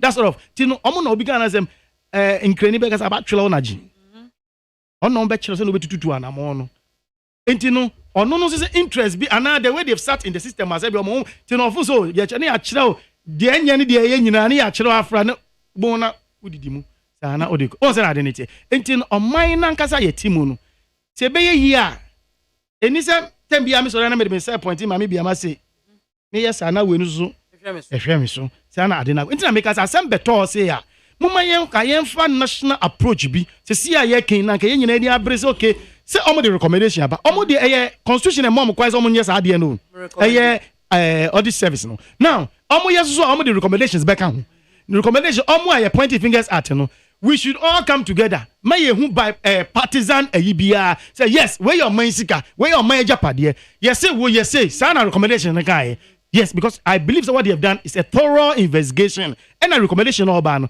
a recommendation a commensurate with your friend is investigations now omo yes it means that you nyina dia no gum say oh yes yen hwe say ya bon chief director wo ebia need even chief director wo hwe na kwa ni nyina ya no gusu say ye hwe say ewie ye be ko ye sen na be ko wie no a wo say they wouldn't have their way out but ekobani say me nwe fi amanyoko from if amanyoko from me man ban na eteso ni ye be ya no na na ade a ye kan wo kan si ya mbo politician bi edi hu but me nwe ka say na akufu ado na won say na ade ntu be na ade na kwa ntu boss on man ni ye wo mu ade atoye ni e wo say ye hwe na tackle ade head on no ni ye mu ache we ni kasa eye MPP asem we su kan NDC asem but ye kon say okay say na beto dwan in fact eniema na anko yie no say ni anaso anka ye without prejudice because me kan report bi a kire say your friend is saying report na beto say up to 2022 June from yes, March to March 2020 to June 2022 but from way coming down June 22 coming to December even last month crap no almost kan it does have a service almost kan your friends saying vaccines ni bi the explanation dey ba out ni say omuntimi enkas omuji that quantity ni nyina egu ho because one storage and ebia ebi be say ebi go bad so as when because your microphone kra nyo bia na age tum holy say or person or yes it comes in badges and then they try to go around and anything am $81 million na bia kemu emaye na no so kire say omo age atum say I just want to read omo age atum say yes this is it na momu no the reason why akobani say womo aso as apomudin aso ye no womo hwe se sa quantity na ye order ni nyina ba ne bumu a se be storage and a two entos ebi ebedusi ye ni nyina na ebi hu ebi ase ago bad na sefo ti sa die ni ti ye enti na e ba ne badges wo be kai a ye nyina ye etomri bi ye be first batch ba ye see mukowo baako and I say ni say enche ebi 2 months second batch ni ba na badges the ba ni kakra that is the explanation given whether it is true or not I am not siding with anyone but I'm quoting what they have said from Australia say na omoka na no so na omoka no say sebio no kwari o say nya no kwari o say be recommendation e dey abeto no eti recommendation dey cover sa ho no enu na wo say timamufuo ye nyina ye wen yaso ne ye bie yeni say abo owo ne make sure say aban asoya ya boso mo hwe sa recommendation enkoso no omo hwe na sa de enkoso eti say nyina ko focus on dan yanko ye party sema anka oman bia ye de sa su no ye fa sa su na oman betimi atumpo adu baby But see, because NDC because me, who be Ghana na say, I think I'm some be your referrals. And maybe a chemo once you share as any eka and a constitution at times you do baby. We are not jump here. But answer at times and another web at times free or be by. I didn't tell them besoka. Oh, now politics. Now for the beauty and then the substance of Adina here discuss about my puto. Now you're eti mesre ye mabunu afei na yeso ye na mu ayeba say they say be empany for ye no say e say truka na mbo a ye maburu yeso ye be den ye ba be to aso sa anase ye ba be change narrative eti menua we are young to say me and anamrechi say be nyame adom be any position as an analyst oh say analyst shoot oh say analyst shoot yes ye nyina be kabom ni ahwe na o man enti me fa ne tuma pefra yes o man e be ye enye ye fe me ne wo na otena ka say NDC na teso nti NDC omunye ne yehwe ebegu engu a oman ni gu a ye MPP na tie kire ye say engu ebegu engu no ye nyina be ka ye nti na de bia me ka say ye ra John Dramani Mahama December mu ni birthday or the message bi be tu dwa your friend is November mo the birthday me ne wo enye wo nko me ne wo or the message ni be tu dwa no o ka kire sata na afa na eye 25 a ye photo sam for the budget no eko afa na ombeko tenemu ayeyi and about be can say osre say budget na aba no we shouldn't consider it with friendly and partisan approach. Those are the two key words. You see, my friendly and that's a partisan political lenses and shade. You know, name osre ninkro for a war marshebe dwem NDC for minority. No say be ade na aba omonhwe ne say be obi ama Ghana ye economy ne du no ye petrol fa bi fra ne hwe na de was ye approve say na be ya ye betimi because and no so is a stepping stone and say na yetimi anya MWF IMS nti ye hwe ne anya say na be ya because okan bibi to us how na me depa no say uti echire now you say ebegu ngua now ebedu because you think that you want your party to come to power no ebedu time our party in power na economy na collapse cry there no ba be and that question as I always commend him everywhere for that statement and I always say for that statement he made based on that statement I see him to be say that day they were acting as a statesman yes and I really give him that nod for that etino me say moving forward we should do that at the end better one for my ho masa devoid of the color yeah ka say by any COBA health minister tika say only he has to account for it enti no say be recommendation say yenji scan one me di man betum say yes kwekwa jima menu we say this masa usika udi mini obi your man sika fabra me say me di man do kan ye kan man yen politics that is it that is all that I'm looking for say ni ye no man betum pon na say be any MPP NDC analyst ye better ABCD mu say ye better ABCD mu say that's Solomon Asante of the NPP and Mami say me 3 minutes on the man for 3 minutes coming one thank you now send me can ye no Mr. Wa I can in 2 minutes yes send ye can ye unsi kan ba kun say na 2020 elections ye ma parliamentary candidacy ka say ye ma constituency say ahemfo ye mo won say who dey sa enema we no be mu a then you know where we are heading towards. What me say? Obisu babeka and I say ti mesre sa eniema no eya ye free your presentation. Way of a national concern. O man sika ya kon ma bosika o. E na ho aba asem eku a o man ni nyina de tumi constitution de tumi a share o mo say e ba no ye sika sem say be director bi na ti baby. E accountant bi na ti baby. E obi na ti baby juma sin stress so odie. Wo ni hobi. Nanso say dwumakuo ye audit service omo na sebio emra no also mutumi borura dwumadie anim na omo hwese ye sika sem aban oman ni sika ye de amama momfa mbo oman no akoman ne hema no say na ekono mo ye ne kwan so na mo nye ne kwan so de wanye ne ye na se ye twen de say it is omo de omo report ba no the recommendation ba e say ho na ye se ye nyina ye sori waka e ho na ye se ye hu the Ghana in us not the MPP or the NDC in us mesre timemufo ade na ba no ye nyina ye make sure say recommendation na ye auditor general de betu dwa no ye be boa ni ye fee ni sa abo owo ya wen ya so ya make sure say be recommendation ye be follow no to the latter madam sipi Desmond mami political analyzation no Peru me auditor general's report mini asulu yawa bana hene se bibia boko de mami biafo my first time I share. Mami BIAMAH AKWAFO. Mami BIAMAH. But share your home. But you share then share on studio. Minu say enye national. I'll try to be national. I want gas out there who say any say national. Say any nationalistic.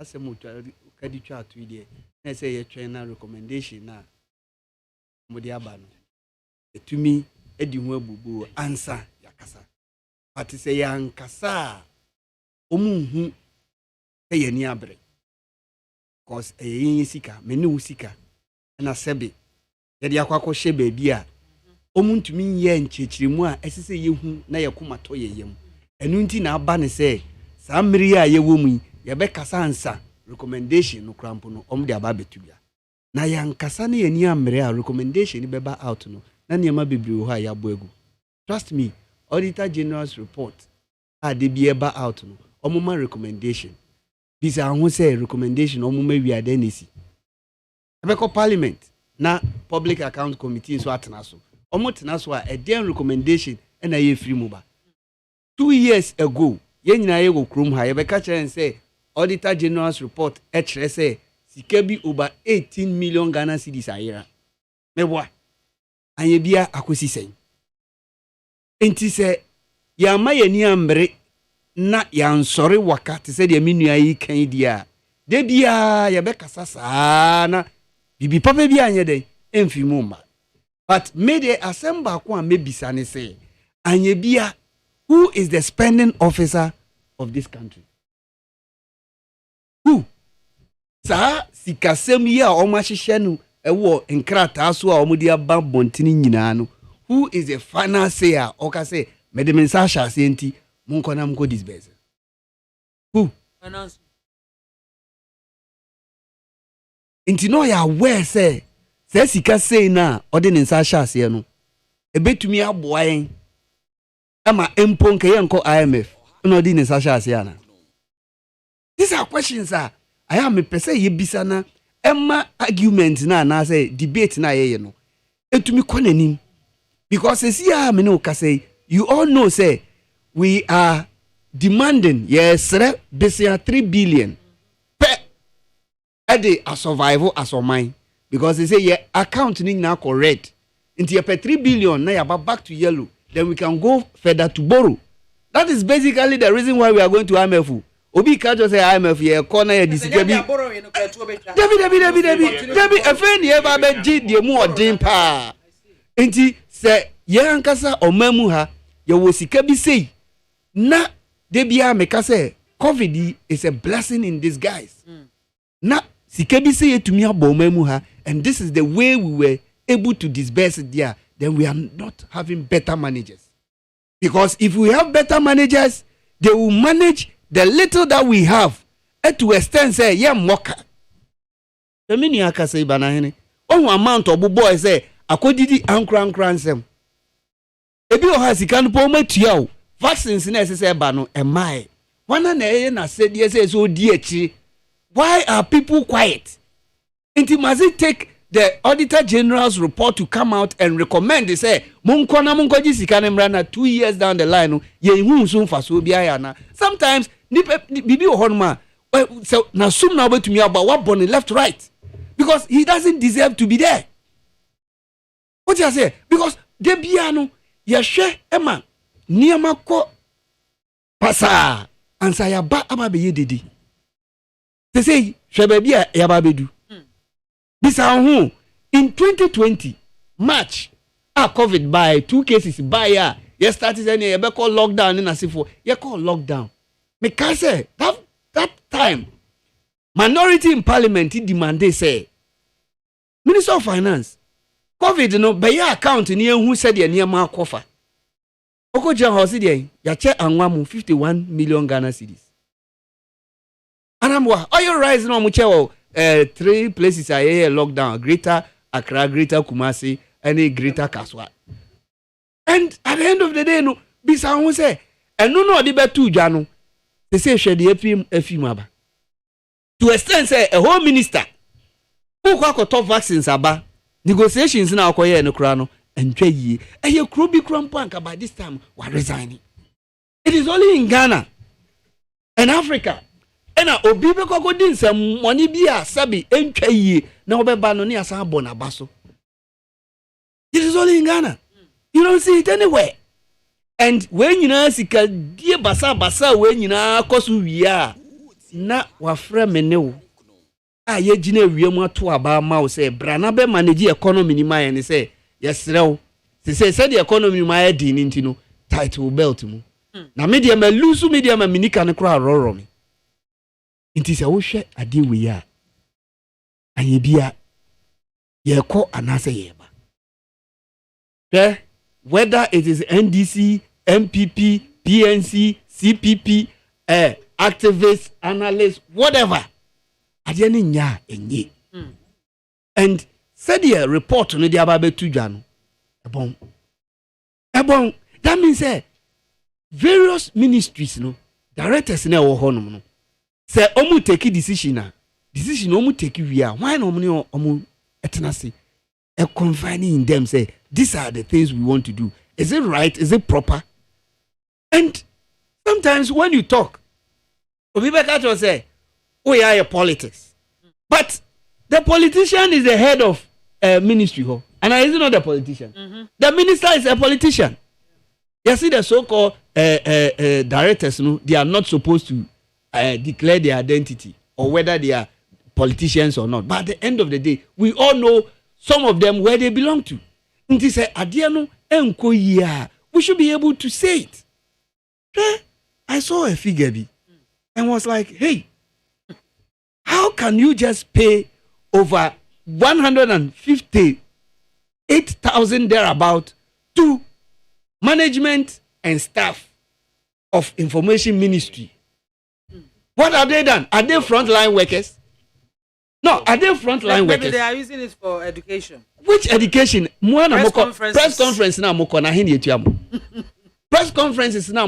I mean, sometimes let's be bold. Let's come out and let them know. Say, look, enough is enough. You are just spending the taxpayers' money left, right, center without making any sense. How?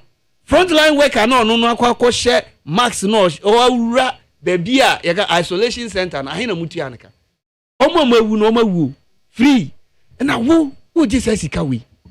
Who be also outside the Land Cruiser mu? What the Land Cruiser mu? Ubufu are free.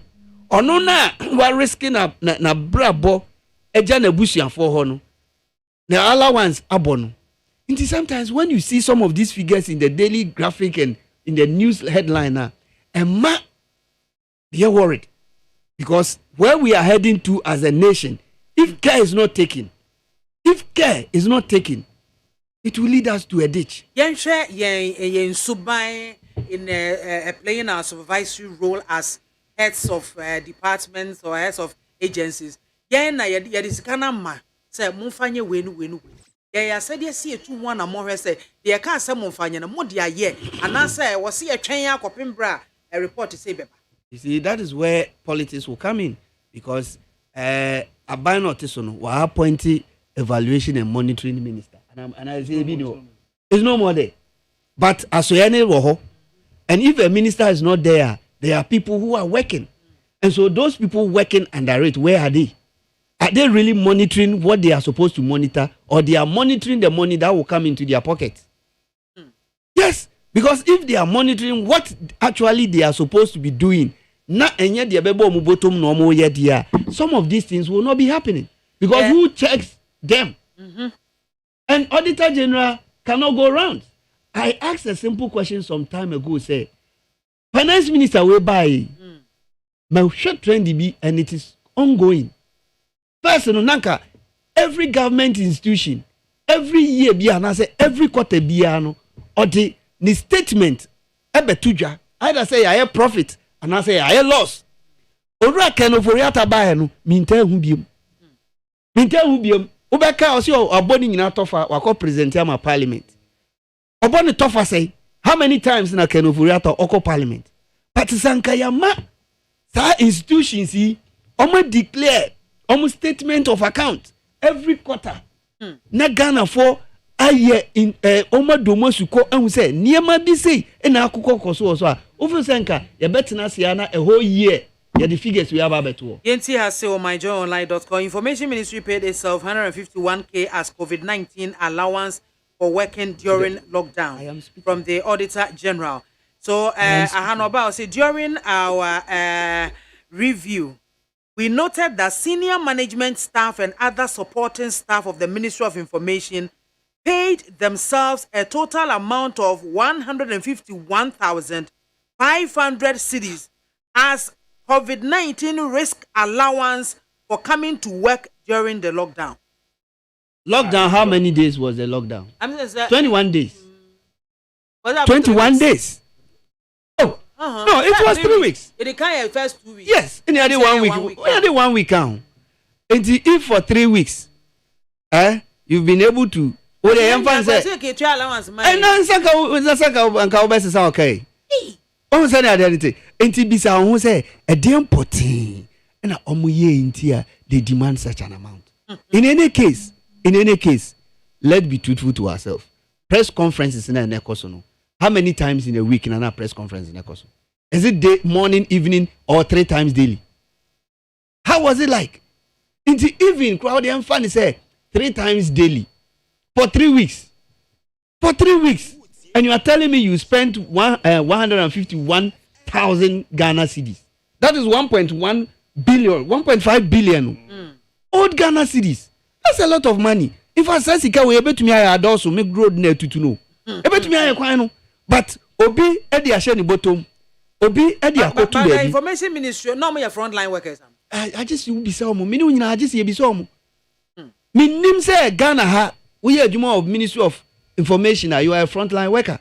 It's only in Ghana because COVID by Togo, COVID by Burkina, COVID by Cote d'Ivoire. Yanti say omu information ministry, omu tia risk allowance biya mo.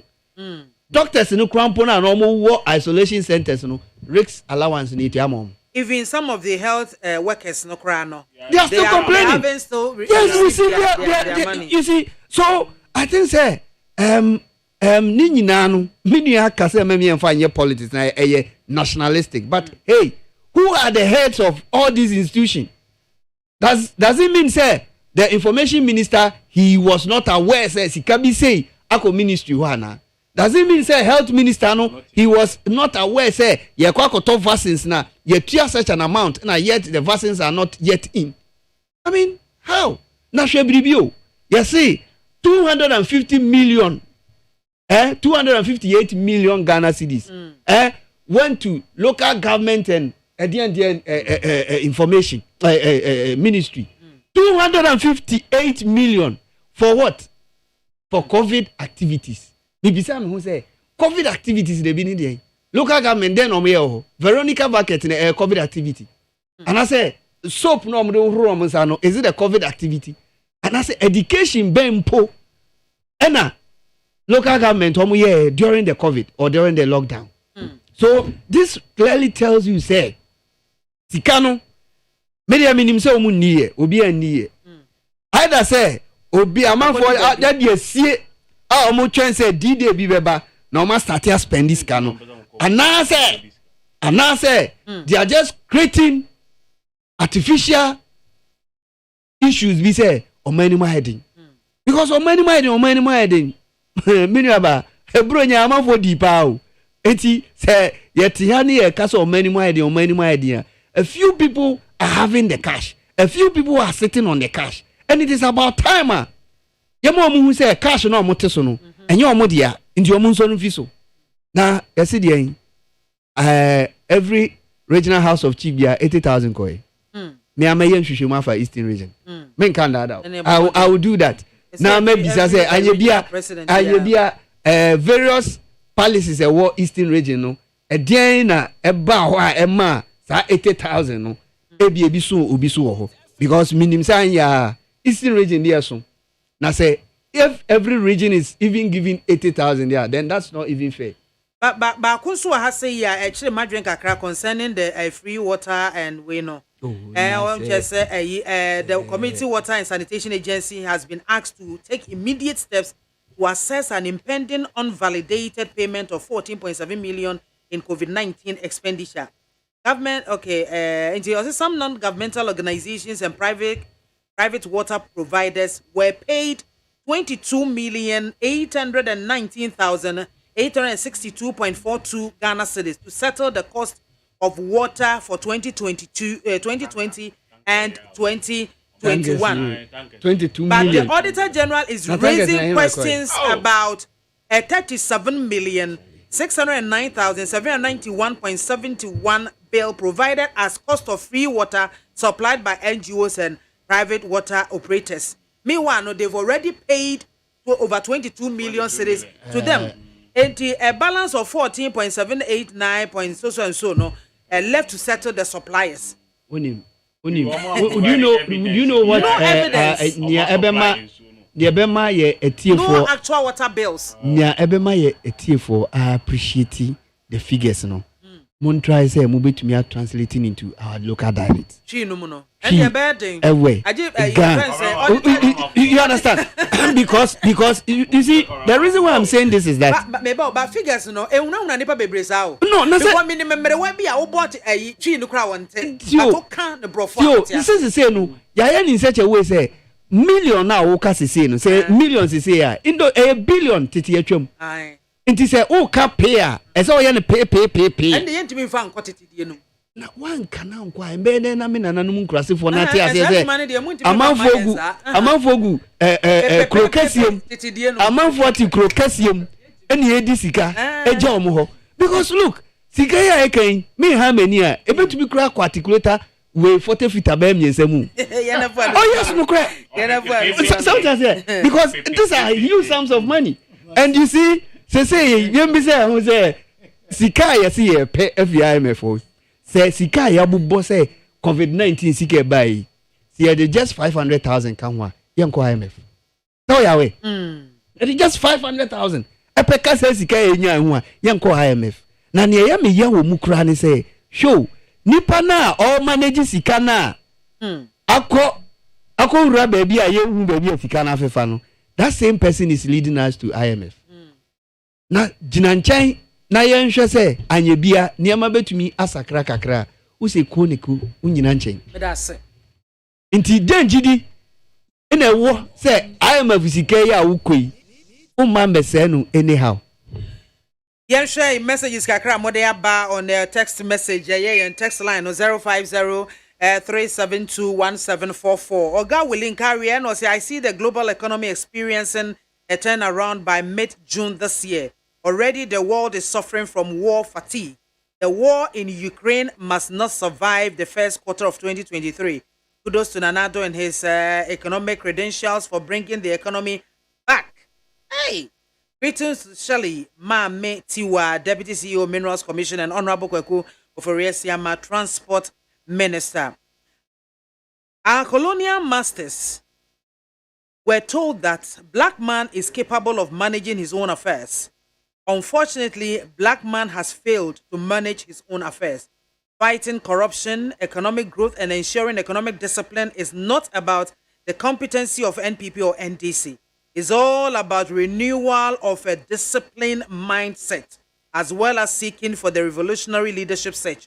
Where Osaikweku UK and Odifri Ebaye. Positive change, Medina. I feel sad seeing a young person defending a 78-year-old president who has deliberately retired the progress of this great nation through greed and corruption. Enoch Edwayfree Asamanke say, the Auditor General's report concerning the COVID-19 expenditure is very, very serious. Hey, what a country. So is this the MPP who told Ghanaians they were incorruptible? Indeed, Ghanaians have trusted this NPP government at their own risk. My regards to Mr. Owen Kwame Frempo, aka Darling Boy, parliamentary candidate, hopeful for Lower West Achim constituency. Enoch Nediwe, Ifri Asamanke se Ebaye. Mystic Wonder Avoko inside Adwejiri. It's obvious that the insensitive Nanado Dr. Bawumia-led government have made a colossal amount of money out of the deadly COVID-19 pandemic. The Nanado Dr. Bawumia-led government has borrowed recklessly for consumption and enjoyed the Wache and Kenke parties alone. So they should carry the exchange debt across alone. So some hungry, suffering NPP supporters still have the temerity and the testicular muscles to defend the indefensible, precarious economic situation because by the corrupt Nanado-led, caused by Nanado-led Dr. Bawumia government. God save us from the hands of these wicked nation wreckers. And also Ede Abba. Dr. Laju Mamadou Bawumia is our next hope for 2024 general elections. Regards to Mr. Jefferson Saki, incoming NP for Ablekuma Central, Comensa Pillar 2. Yamzi 1. Domestication, especially in the sectors like poultry, rice, tomatoes, etc., using modern technology to explore and develop the value chains is the surest way to create more jobs, generate incomes for people, and revenue for government. Government must also ban some same product being produced here. Then we can think of exportation to earn foreign exchange. It is sad that money-making ventures in Ghana, including quarry sites, are owned and run by foreigners. Ghana needs generational thinkers to win us from this unwarranted hardship. Honorable Ken, all the way. Michael Ashalaja, and our way Efi Ebaye. Noah the Ark Builder, Mami Soja, let me ask you this simple question of which I know you will give me an honest answer. Do you think if Honorable Kennedy Japan becomes the president of the Republic of Ghana, will this economic mess and overwhelming corruption be hitting us here and there without anything done about it? 10 for all. 10 hate corruption. Yo. Mami Soja, good afternoon. I don't think we are serious as a nation. Look at how they've used our money. Nothing will be done to them. Officer Chiketase and no the way free ebaye. Wa look Ghana, boy, yeah, boy. Ghana needs a no-nonsense leader. All these humble leaders are not helping us at all. Only Kennedy can handle this kind of nonsense. Let's give Kennedy the chance to transform this country for us before it's too late. Ayo, Darlington, Edway, Efritema, Ena Ode Ebaye. Pabna Freedom, Billy Hu, Anyako. Good afternoon, Ayo lady. I'm sure this Auditor General will soon follow. Na mame Facebook live na so na me fa kakra bi enso so na fe yenko yen enim na fe yenfa enkonko wie kra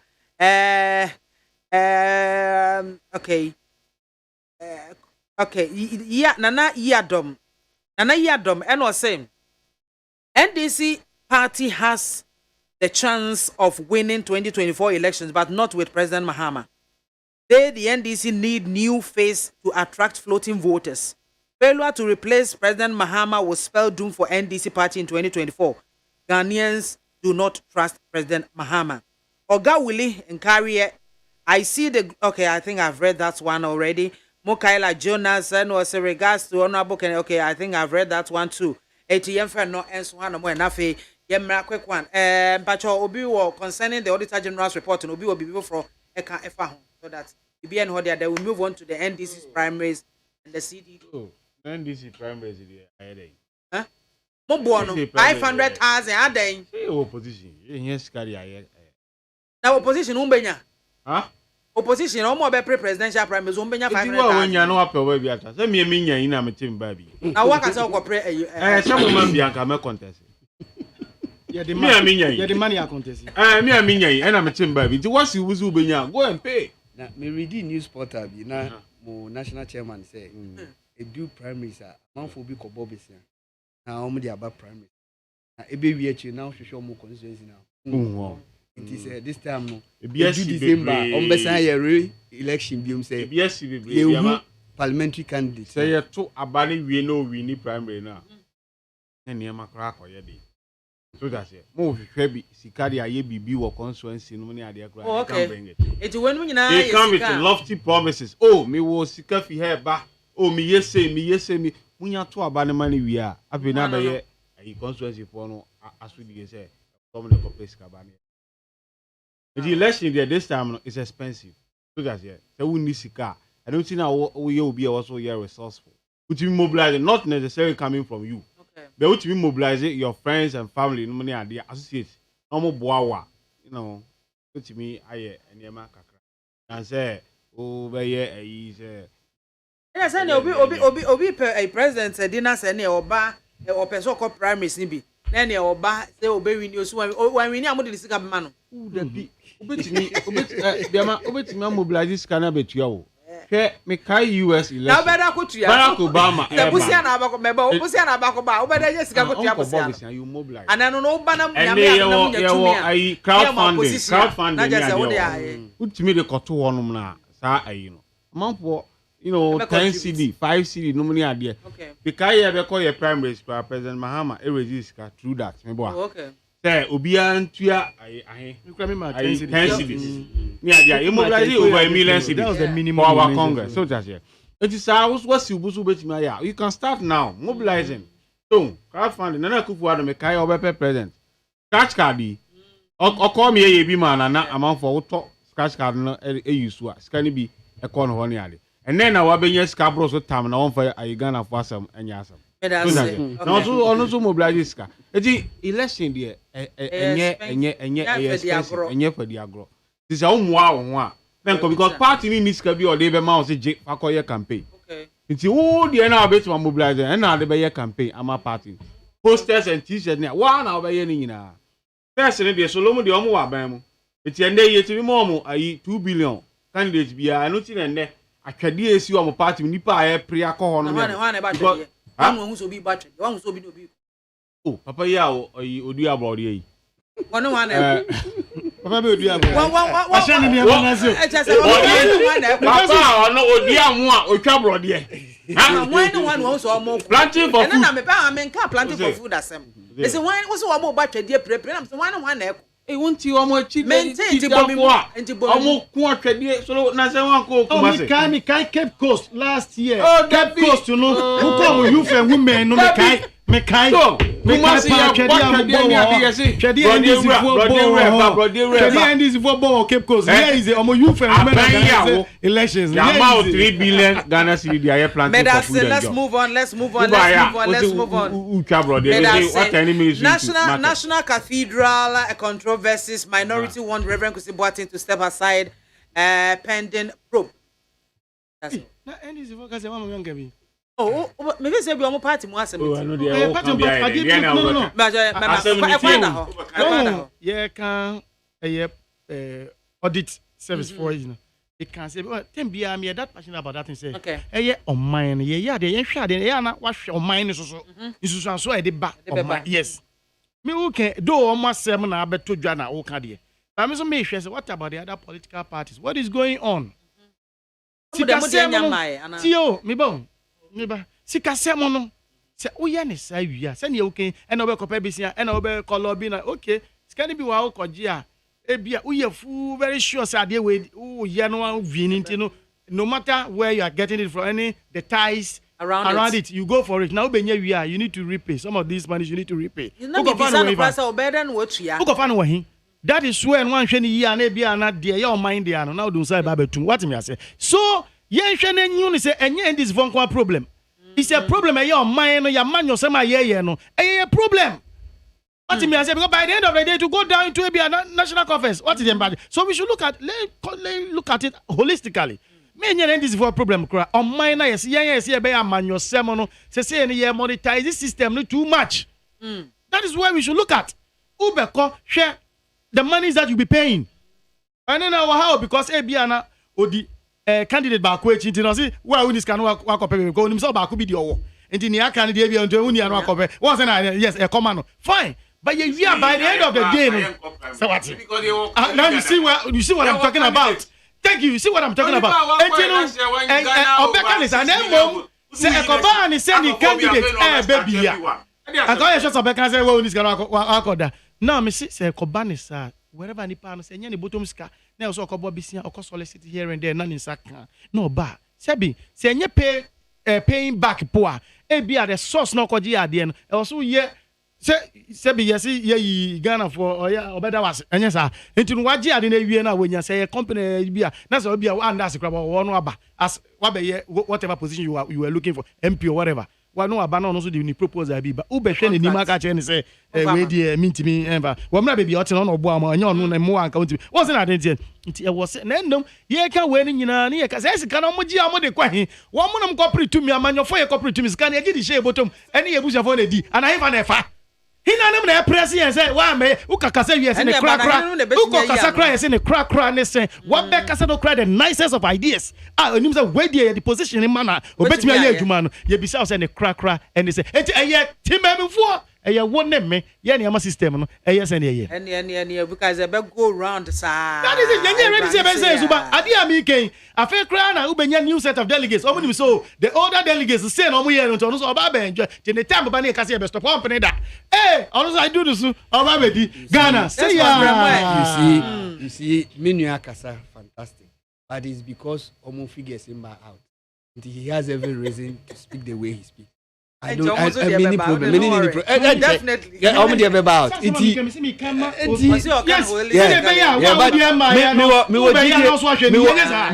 say the boss the obey to me resist can. No GDA pa say the boss the obey to me resist can. Nti edu near dem kra say uti attend ma President MAAME. Nti yanso you bet you attend bi ama wo. And the minimum boy. Na me share my own dem okay. Nti why are they politics ni say oh yeah NDC nti of friends. Ti me mu fo nyina. Ti me share no am ji no ma na me. You see ade ba ko am meka dia so na me nua kan ya very very important. If we continue on that tangent, we may not get the right quality people to lead our various constituencies in this country. Because obiba na sebe owusika kakra no feel say ni sika no kura nti obetumi e go through a obekwa kwotena parliament the whole 4 years o mbie na nopo obekwa kwotena parliament sorry anopa na okwa the constituency for krampo o mani nye den ehunu nti me ka say it is good say ube chusu obi o dedicated obi a owo mmere o hwehwe anopa awia anadwo you can be able to assess the person. That's what me pajo ma we dem remember na piti brim. E wa brewanko. And was a good afternoon BMC one. Hey, Ghana. So it's COVID-19 money that people chop basa like that. Yo. In fact, if corona is indeed a virus, it should come and strike anybody that stole COVID money dead. Yo. You need to. It's as simple as ABC. It's as simple as ABC. Hey, Akubuado. Na me pacho. Me say. Meba bana hene mananusi. Senanka wo de cathedral asem. Ai ye de ye be kan yes ye me de anka me de ba ye be kan. Bana hene wo se de asem bio se ye wie. Ai inti cathedral ho ensensem. Cathedral ensensem. Minority mo na mo call for Reverend Kisibuati AC for mine. Yama. Yes. Enyum bia ya omuta to se dey. Okum chola is a miracle. Anambwa. Reverend Kisibuati ni onipa ya wo no dami enu or 2 days of birth. And you no boss anyum no. Me say a miracle. Born again ya wo no ne san wo ni biem. Or 2 mothers. Ni MAAME enu na wo no. Or tax identification number or mienu. Passport or mienu. Driver's license or just only bibia or mienu.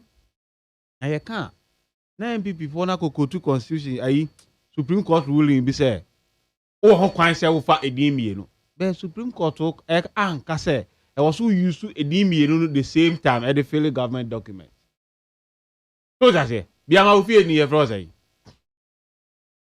ya BIAMAH mboa ena wa so edin de say Linda nti bi omo ekọ onu omo ko school no omo ni mu Linda no ofre wa e wo documents wa na meboa na wo the Reverend Kisibuati akofele form ade tax identification number different e wo national cathedral documents ena JNS was an one talent and also o de kwabra adu jemfi akofele ena no so wo tax identification number for now this is onipa ono ane company dentia ema ono ba okuje to confirm information by national cathedral submitted documents to parliament.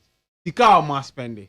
Say you tue sika ma contractors. And you see contractor bi the JNS talent 111. You tue 2.6 million amano. And only you go we say contractor all ye dwuma ye nim say we na we or your subcontractor now e dent ye nhwem. You go we the name behind no. E kwabran adu jemfi. Kwabran adu jemfi BIAMAH unim za onipa no. Besanka na Kisibuati na waso anka quickly e be ring e be anameboa. But or the BBC enti no ko yusu kwabran adu jemfi. Because conflict of interest ono ankasa Kisibuati no e trustee e wo board no. Sadia me yusu edin no me yusu kwabran adu jemfi. Se ne be ya obi ate a omfa na adwen ko se e yo. Anameboa.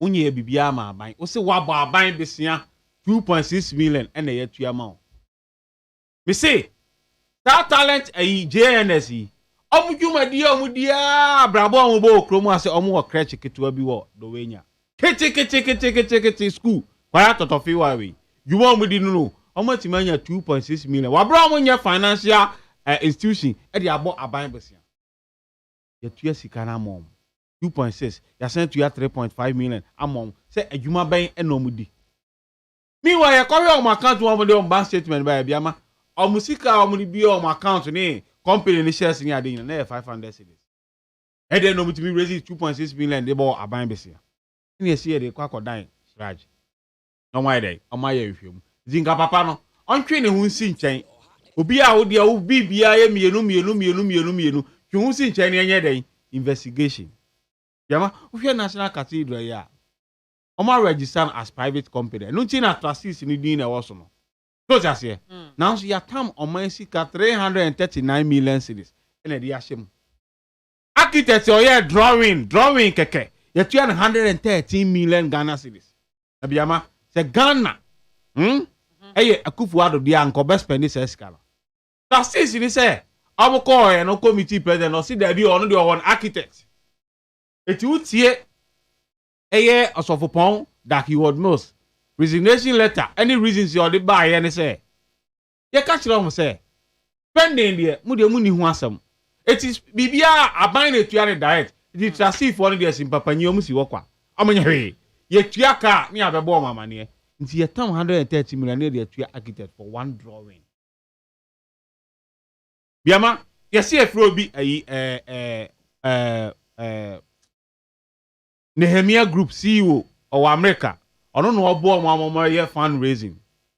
I'm going to reduce America. I'm going 794,000. I'm going to symposium or Campisky. I'm going to 790. Eka 4,000. Papa no. Coordinating fundraising with America man no nya 794,000. You're 228 million Ghana cedis. 28.2 million Ghana cedis. BIAMAH say you see car. How the 28 million man say on fan no raise funds and also the man yes or coordinating activities in his capacity as well. Yes say oh yeah by or coordinating Bible museum any biblical gardens. Who got honor read the Bible and one me man. So this can be cover Bibles ni bia ban. I mean the am na bet me abekere. So say enema on my year e wo kromu ano. The whole National Cathedral no is shrouded in secrecy and dark crowd around it.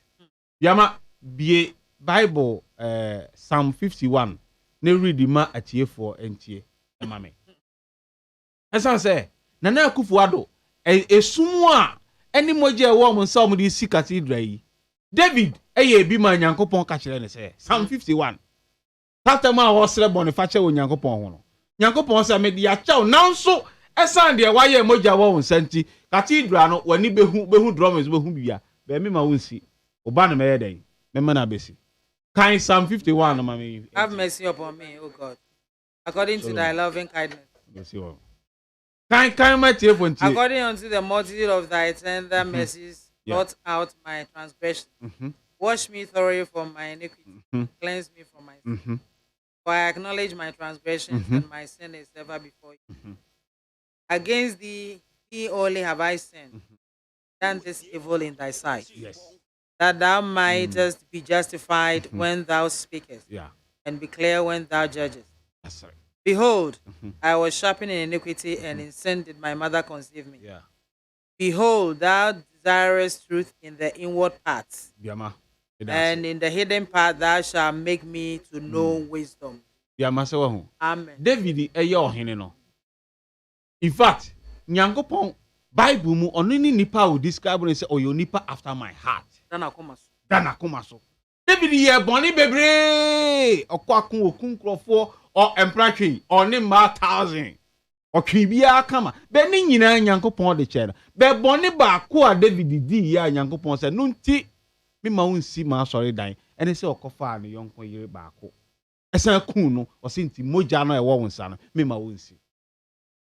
Nti Nana Akufo-Addo yakọ election okun nipa nwotwe usu besi nyame asori dan amano eti sa asɔre dan we enye na Akufo-Addo ene besi na be dia kire abana yen na ene besi because of here ya say ai 400 million cedi amena ene eda honom asase a ye see fresh houses ama appeals court judges ye bugu ye bu passport office egu ye bu scholarship secretariat egu ye bu private apartment egu for somebody's cathedral na biama the economy ya abanfo atobon no kra ye ntimi ntuo omoka no ye priority edisi ye basic cathedral anya bia cathedral no ebema ye aduane ade titi wono a na nsori eni ho no ene nyankopon se ye nsihia dan enye dan ema no ene wuko a kodesh mia ai bishop na sori wo industrial yi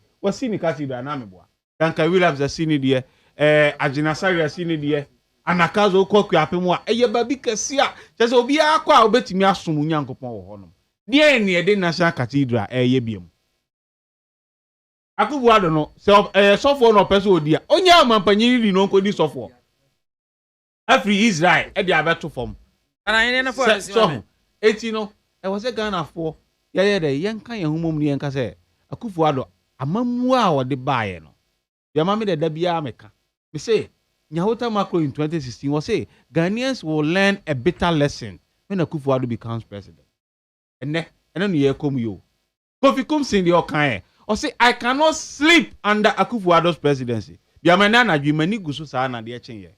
There's a be hu a onti ase. Ahon kire ni kwada da ball man mu a Akufo-Addo doesn't care. Otu obi atu nuvo a ontie wa ye ohina wa pim na koma faro. Ono ni party was a finance minister yi na di was me yin na yin kira. Yeri Safo was me yi. Government a size oborobo se so be si ene oseme nye. Eno si ho. We san ye dibu man. Say ene ye dibu man. We na promise Ghana for na. Enye bia wo ba yen so me hwe na omo awia kura na wa she jacket na de na mu na wo ye campaign ni ade na ho de nse de ni ho papa na. Ene wa ba unsasin wachi wasin akonwa na de nam. Ene udware wiem sky bath or high jet na odi adware wiem ni ade nti isi ohina yen kamasem Akufo-Addo ene se odi oman ababeduru ha na yesi eka ye jimintua medase hello medawase mami biama eye call a minority for efre for area kusibuatin say on step aside na investigation enkoso no that step aside is not something new. It's not something new. A idea sebio we are involved in BBAC na say ban say hwehwemu koso a ye fresh we step aside. No anya a shrage for na asem na kodom na e bia on be call for. Step down na asem. Institution na asem make kasaba. Institution na de na kodi omon sem no.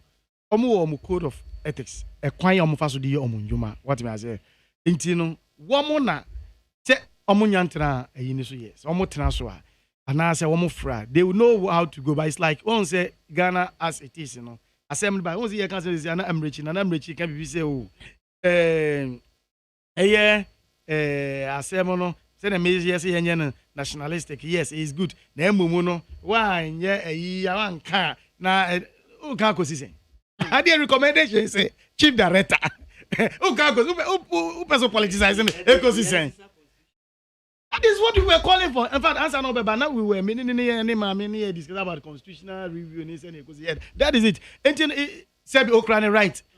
Freedom of speech. What can be? And yes, no say NDC for minority express exercise freedom of speech on a national issue. Fine, no problem. Then institutional they down when Commission on Human Rights and Administrative Justice. They know Emra Yasha Mama di ejuma. It edu why. I know say definitely they will do the needful. Tenya fe na ye ba be ye na you step. That say na woman no call for answer na e ma shraj yes ade be ya de da hwa ye nim say be wo institution bi ni ye investigation na say be opposition na ukura no say ade out so wo hwa you can influence wo mudwumadie na ade no mo investigating na yes mbara ni say wo so step aside say na be ya obi kana say conflict of interest, being money, natural justice between taking place. But you can't be there whilst you're investigating. So I'm hope say strategy will be doing what is necessarily needful to be done. Sure. On this thing, that is all that I can say. That's one. Hey. Onim nenti America say yasem. On say omemu ha ade ba ko amehu ni say is to some eba ni say Christopher ye bribia yemma other religious bodies no wonya in too much. I didn't think America sa. Nhwehwemu mmede die. But kakra yehu no ema yehu say osofu yi okita 2 different names, 2 10 numbers, 2 different name passports.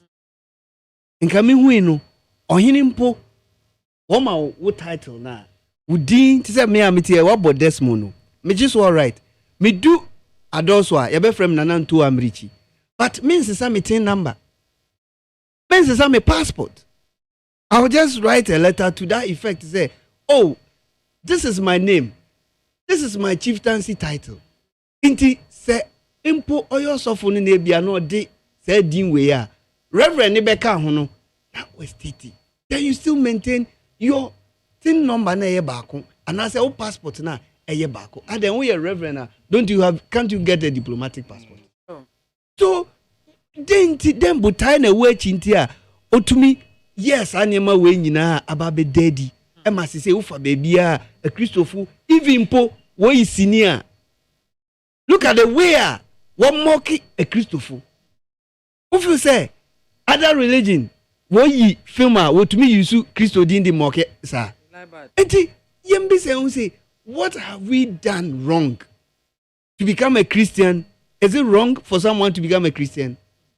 And I don't get it. I think that it is about time Christian Council and in Penyifua what that Christosoma no what issue statement say look ye nyame na yesom no o ye nyame bia wondi ni ho agori but Ghana ha itumi di nyame ho agora ma mo fra nyina di difaw twani akoba isi ye ba be si cathedral ma nyame o the board of directors on that particular cathedral they should be truthful to themselves and ask themselves even wonga sorry danga wan kasa wonga simpo no efe nipa he obaku ma na sorry dan enye obaku mpo almost all of them wonga sorry dan it to me for more than 5,000 people a sorry cathedral ya mo ba besi mu se be fa 5,000 po mo bubu dan e wa around nyina getting to over 20 acres of land including a judge food dan esisi ho passport officer ho ni nyina mu bubu minim say cathedral no is going to be a security zone nso a wo ma yenya we look at unam ho a hwe artwork a wo de aye ntabo afada no hu nyina kotisi ahi sikahi a minute so boduam kitwa bi MAAME wa secondary technical school ija actor ho serious ya mikromo wa second students na bebrena I stranded whether SSM me free wafo whether no enye for such a to aso yo na this ahun say anye bia sa 5,000 capacity auditorium ya wo ba besi we wi achi wo say museum Ghana ha oroko adabraka then be ohonum abandon wo say museum. What is preventing us as a nation say let's change it to an ultra modern building bia yebe to me adia a museum for young Bibles and in yema esi be keep. You see, if there is nothing inside the super then na papai otumi kese ono no wabo a whole cathedral secretariat wabo ombusia 2.6 million Ghana cedis anye bia woko kan wo say a bank in the transfer sikam inti interest bia them one first Ghana amount for interest bia or the amount for just 12 inti sa 2.6 million Ghana cedis na okoje no adwuma benso no wode ayo bon ubisa no won ache we say na say na buy but ubeko honum no till time president eko Israel kofa oboba de betum no adwuma bia anko so bia mu afiti time minim muamu nkrofo baako journalist bia oso cement e de call ho say oba be donate bia ma they are all part of the problem. They are all part of the problem. Adina enye no just tell the person right away me amete me press bini So I say, now press bufu kosi dana wobezin, obebubu amanfo dan bebre I will not support it. Because nipa na wu pamne fi baby oteno, that same person ube expect say omra number omesumo sa cathedral ni mana. It doesn't make sense to me. I am somebody, I don't support this building of this cathedral. Even post one ko besimpa one fan ko pram. And I want fan mad also. Some say a tourist attraction. Tourist attraction dey me hu ina kan ye krom finfini. Enye krom finfini a traffic never. I dey here by no my direction. When all these directions by who say obesi asora da ama oni unyame boshe. Afa dia abeda me ne wo. Abeda me ne wo. Na ye ne yenye ntutusu dudu na fakosi.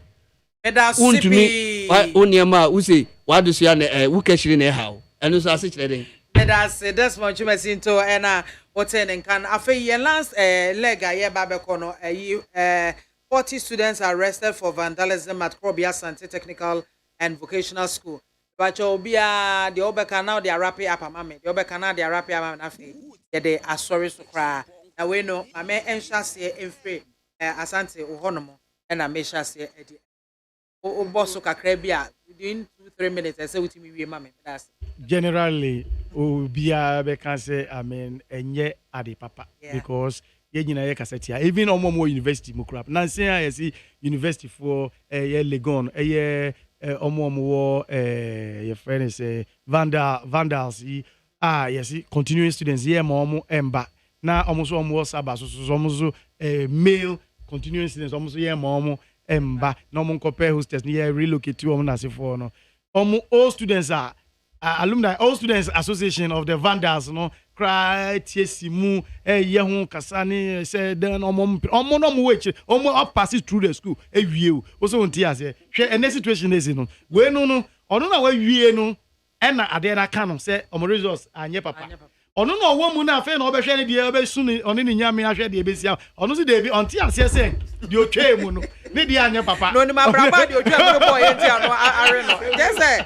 what's your excuse now cry want ya say yeah na onti na hwe nkole ye kan enne frankly speaking no call secondary schools now hardly will you get them to say any time now secondary school benya obi a wenya 20 years now and then they are so young one I want to believe say the omo yes ade de when you wo mukra pe bia na wadu ni 18 years and bibisa one but to go to that extent in fact we must say yes punishment is a deterrent as well as deterrent you know we dey ombehwe school no womra say na mai koye omo de a ewo China senior high school say be emra no eso mo pa mu a say be no so say na emra ne kan e to ho no an me sure say emra no wo ho na mmom eye kokobo e de ma yenua no mo esukufo show ube fisku hwetama ube uwie GHS a o prepose ubenya posting computer post we na brewa ko gina independent square umami afa high five akosi nyame wade wotimi akwa rem na all of a sudden no uwie fi baby ofiba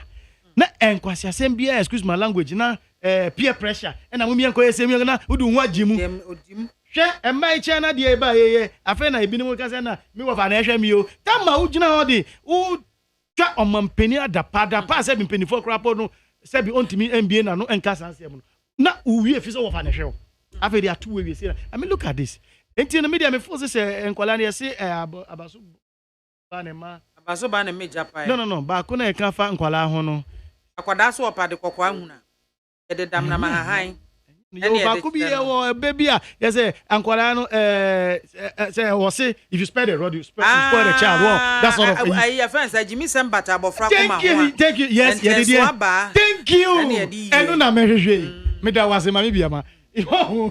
Sa entineba na embrane se na embrane da hono ani ye dey account kakra na serve as deterrence to others na ochine bi no yes ochine bi no mo mbe tu sa na mo no etimi scare off na wutimi me da sipi Mr. Solomon Asante na hotel en kano this one bacho bremone conclude mama me de mami biama me e ka me nko a enka titi days na yeah punishment no yenko because me ameti hey me two forest we kwapeman sukuda okay as a punishment na me two nyina na mani agi did you hate farming after that I am now a farmer because and some baby ya we can say I don't know yes farming you dey adopt punish abofra say onyini no or be farming na say o punish no Debbie, not at all. And that thing alone has given me a lot of experience in farming. Okay. And I even enjoy farming because me don't know me who kisie na mani agi. Suku ni a wako hu kisie, wado hu kisie na yetumi ache na atoto. Can you imagine? But enemre mu aye wo mu sese no. Ukoma akola bi punishment a. Na na rufo no Ghana Education Service say who. But in those days no, yeah, e ma discipline ye den eba. They say boarding houses. Obekona suku ni ne bed a obele with white bedsheet no kra no. Adani green. Adani green. Inti they say me nimpo se omo kompo a still omo use white bedsheet na. First no bia on a plot. Uwo plot anopa sorry and by 5 ukoye so adwuma. They say ya fa laborers. Inti nkola na be lazy. And ye di mobile phones. And I show me see mobile phone yi e ba se e ba beboa. Eno so asan aba be destroy. Inti me de nkola no me ka me nko a that punishment bi a omo tisu say no they went through that punishment. That's what I say. Inti what is preventing them from implementing such punishment? It will not kill us. Yenwu enu mo a hye yende ama ye ni abedin. That's what I say. Child rice na child rice na from Western Western ye Ghana. Ye di body any makoirada. Enye ye fried rice ni na egusu. Inti se bibi ni a ye ntete ye nkoda no e wo ye local way mu a omo behu se ade bi wo ho na entwa yi a na omo hu afiri ho. Ehye sa ebedu mmiri bi no. Akoda betumi akofa sekan de esi na gya so se or show movie ne bi esi wo. Say BIAMAH. And Korea de ya omuye o school yi. Any time in the 90s. I'm be call school on Kwatia Secondary.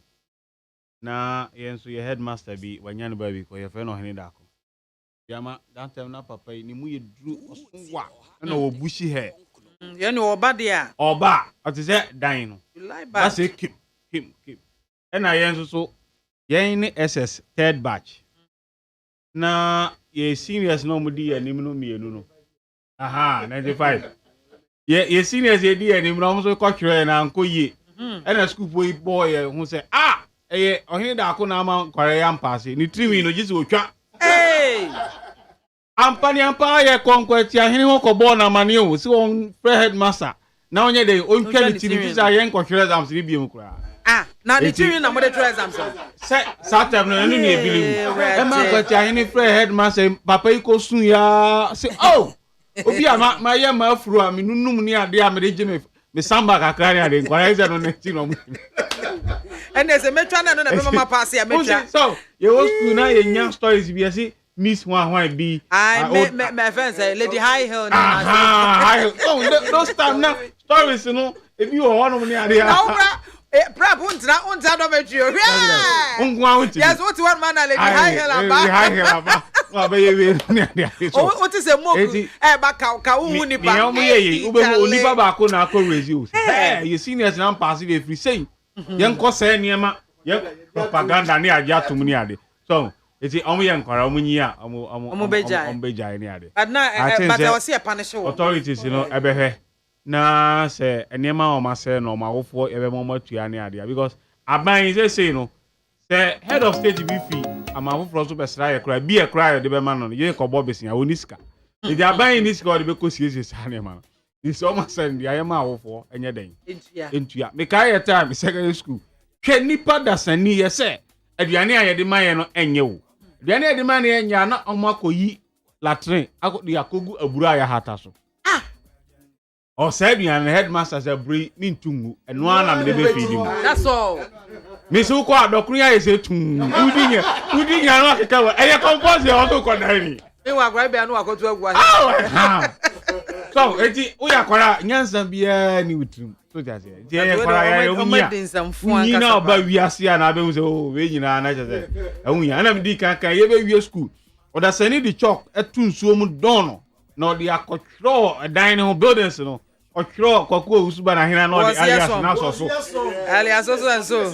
Headmaster say mo beto penti azana mo abaji mo results. That time na ko school no akwaje results. Enye na online ya. Omo form hu di ni ade. Nti yaye bi pen na me say ni nyina ebetwam amwa ni ade nti nkora no authorities ni hwe na ya nkotwom maso se ne nkora ya na na kufu ado yi o madi wo China school ya ya kan ya sana o san mo makoyi oni wana kan Ghana for kan ya na wasa ayi nti a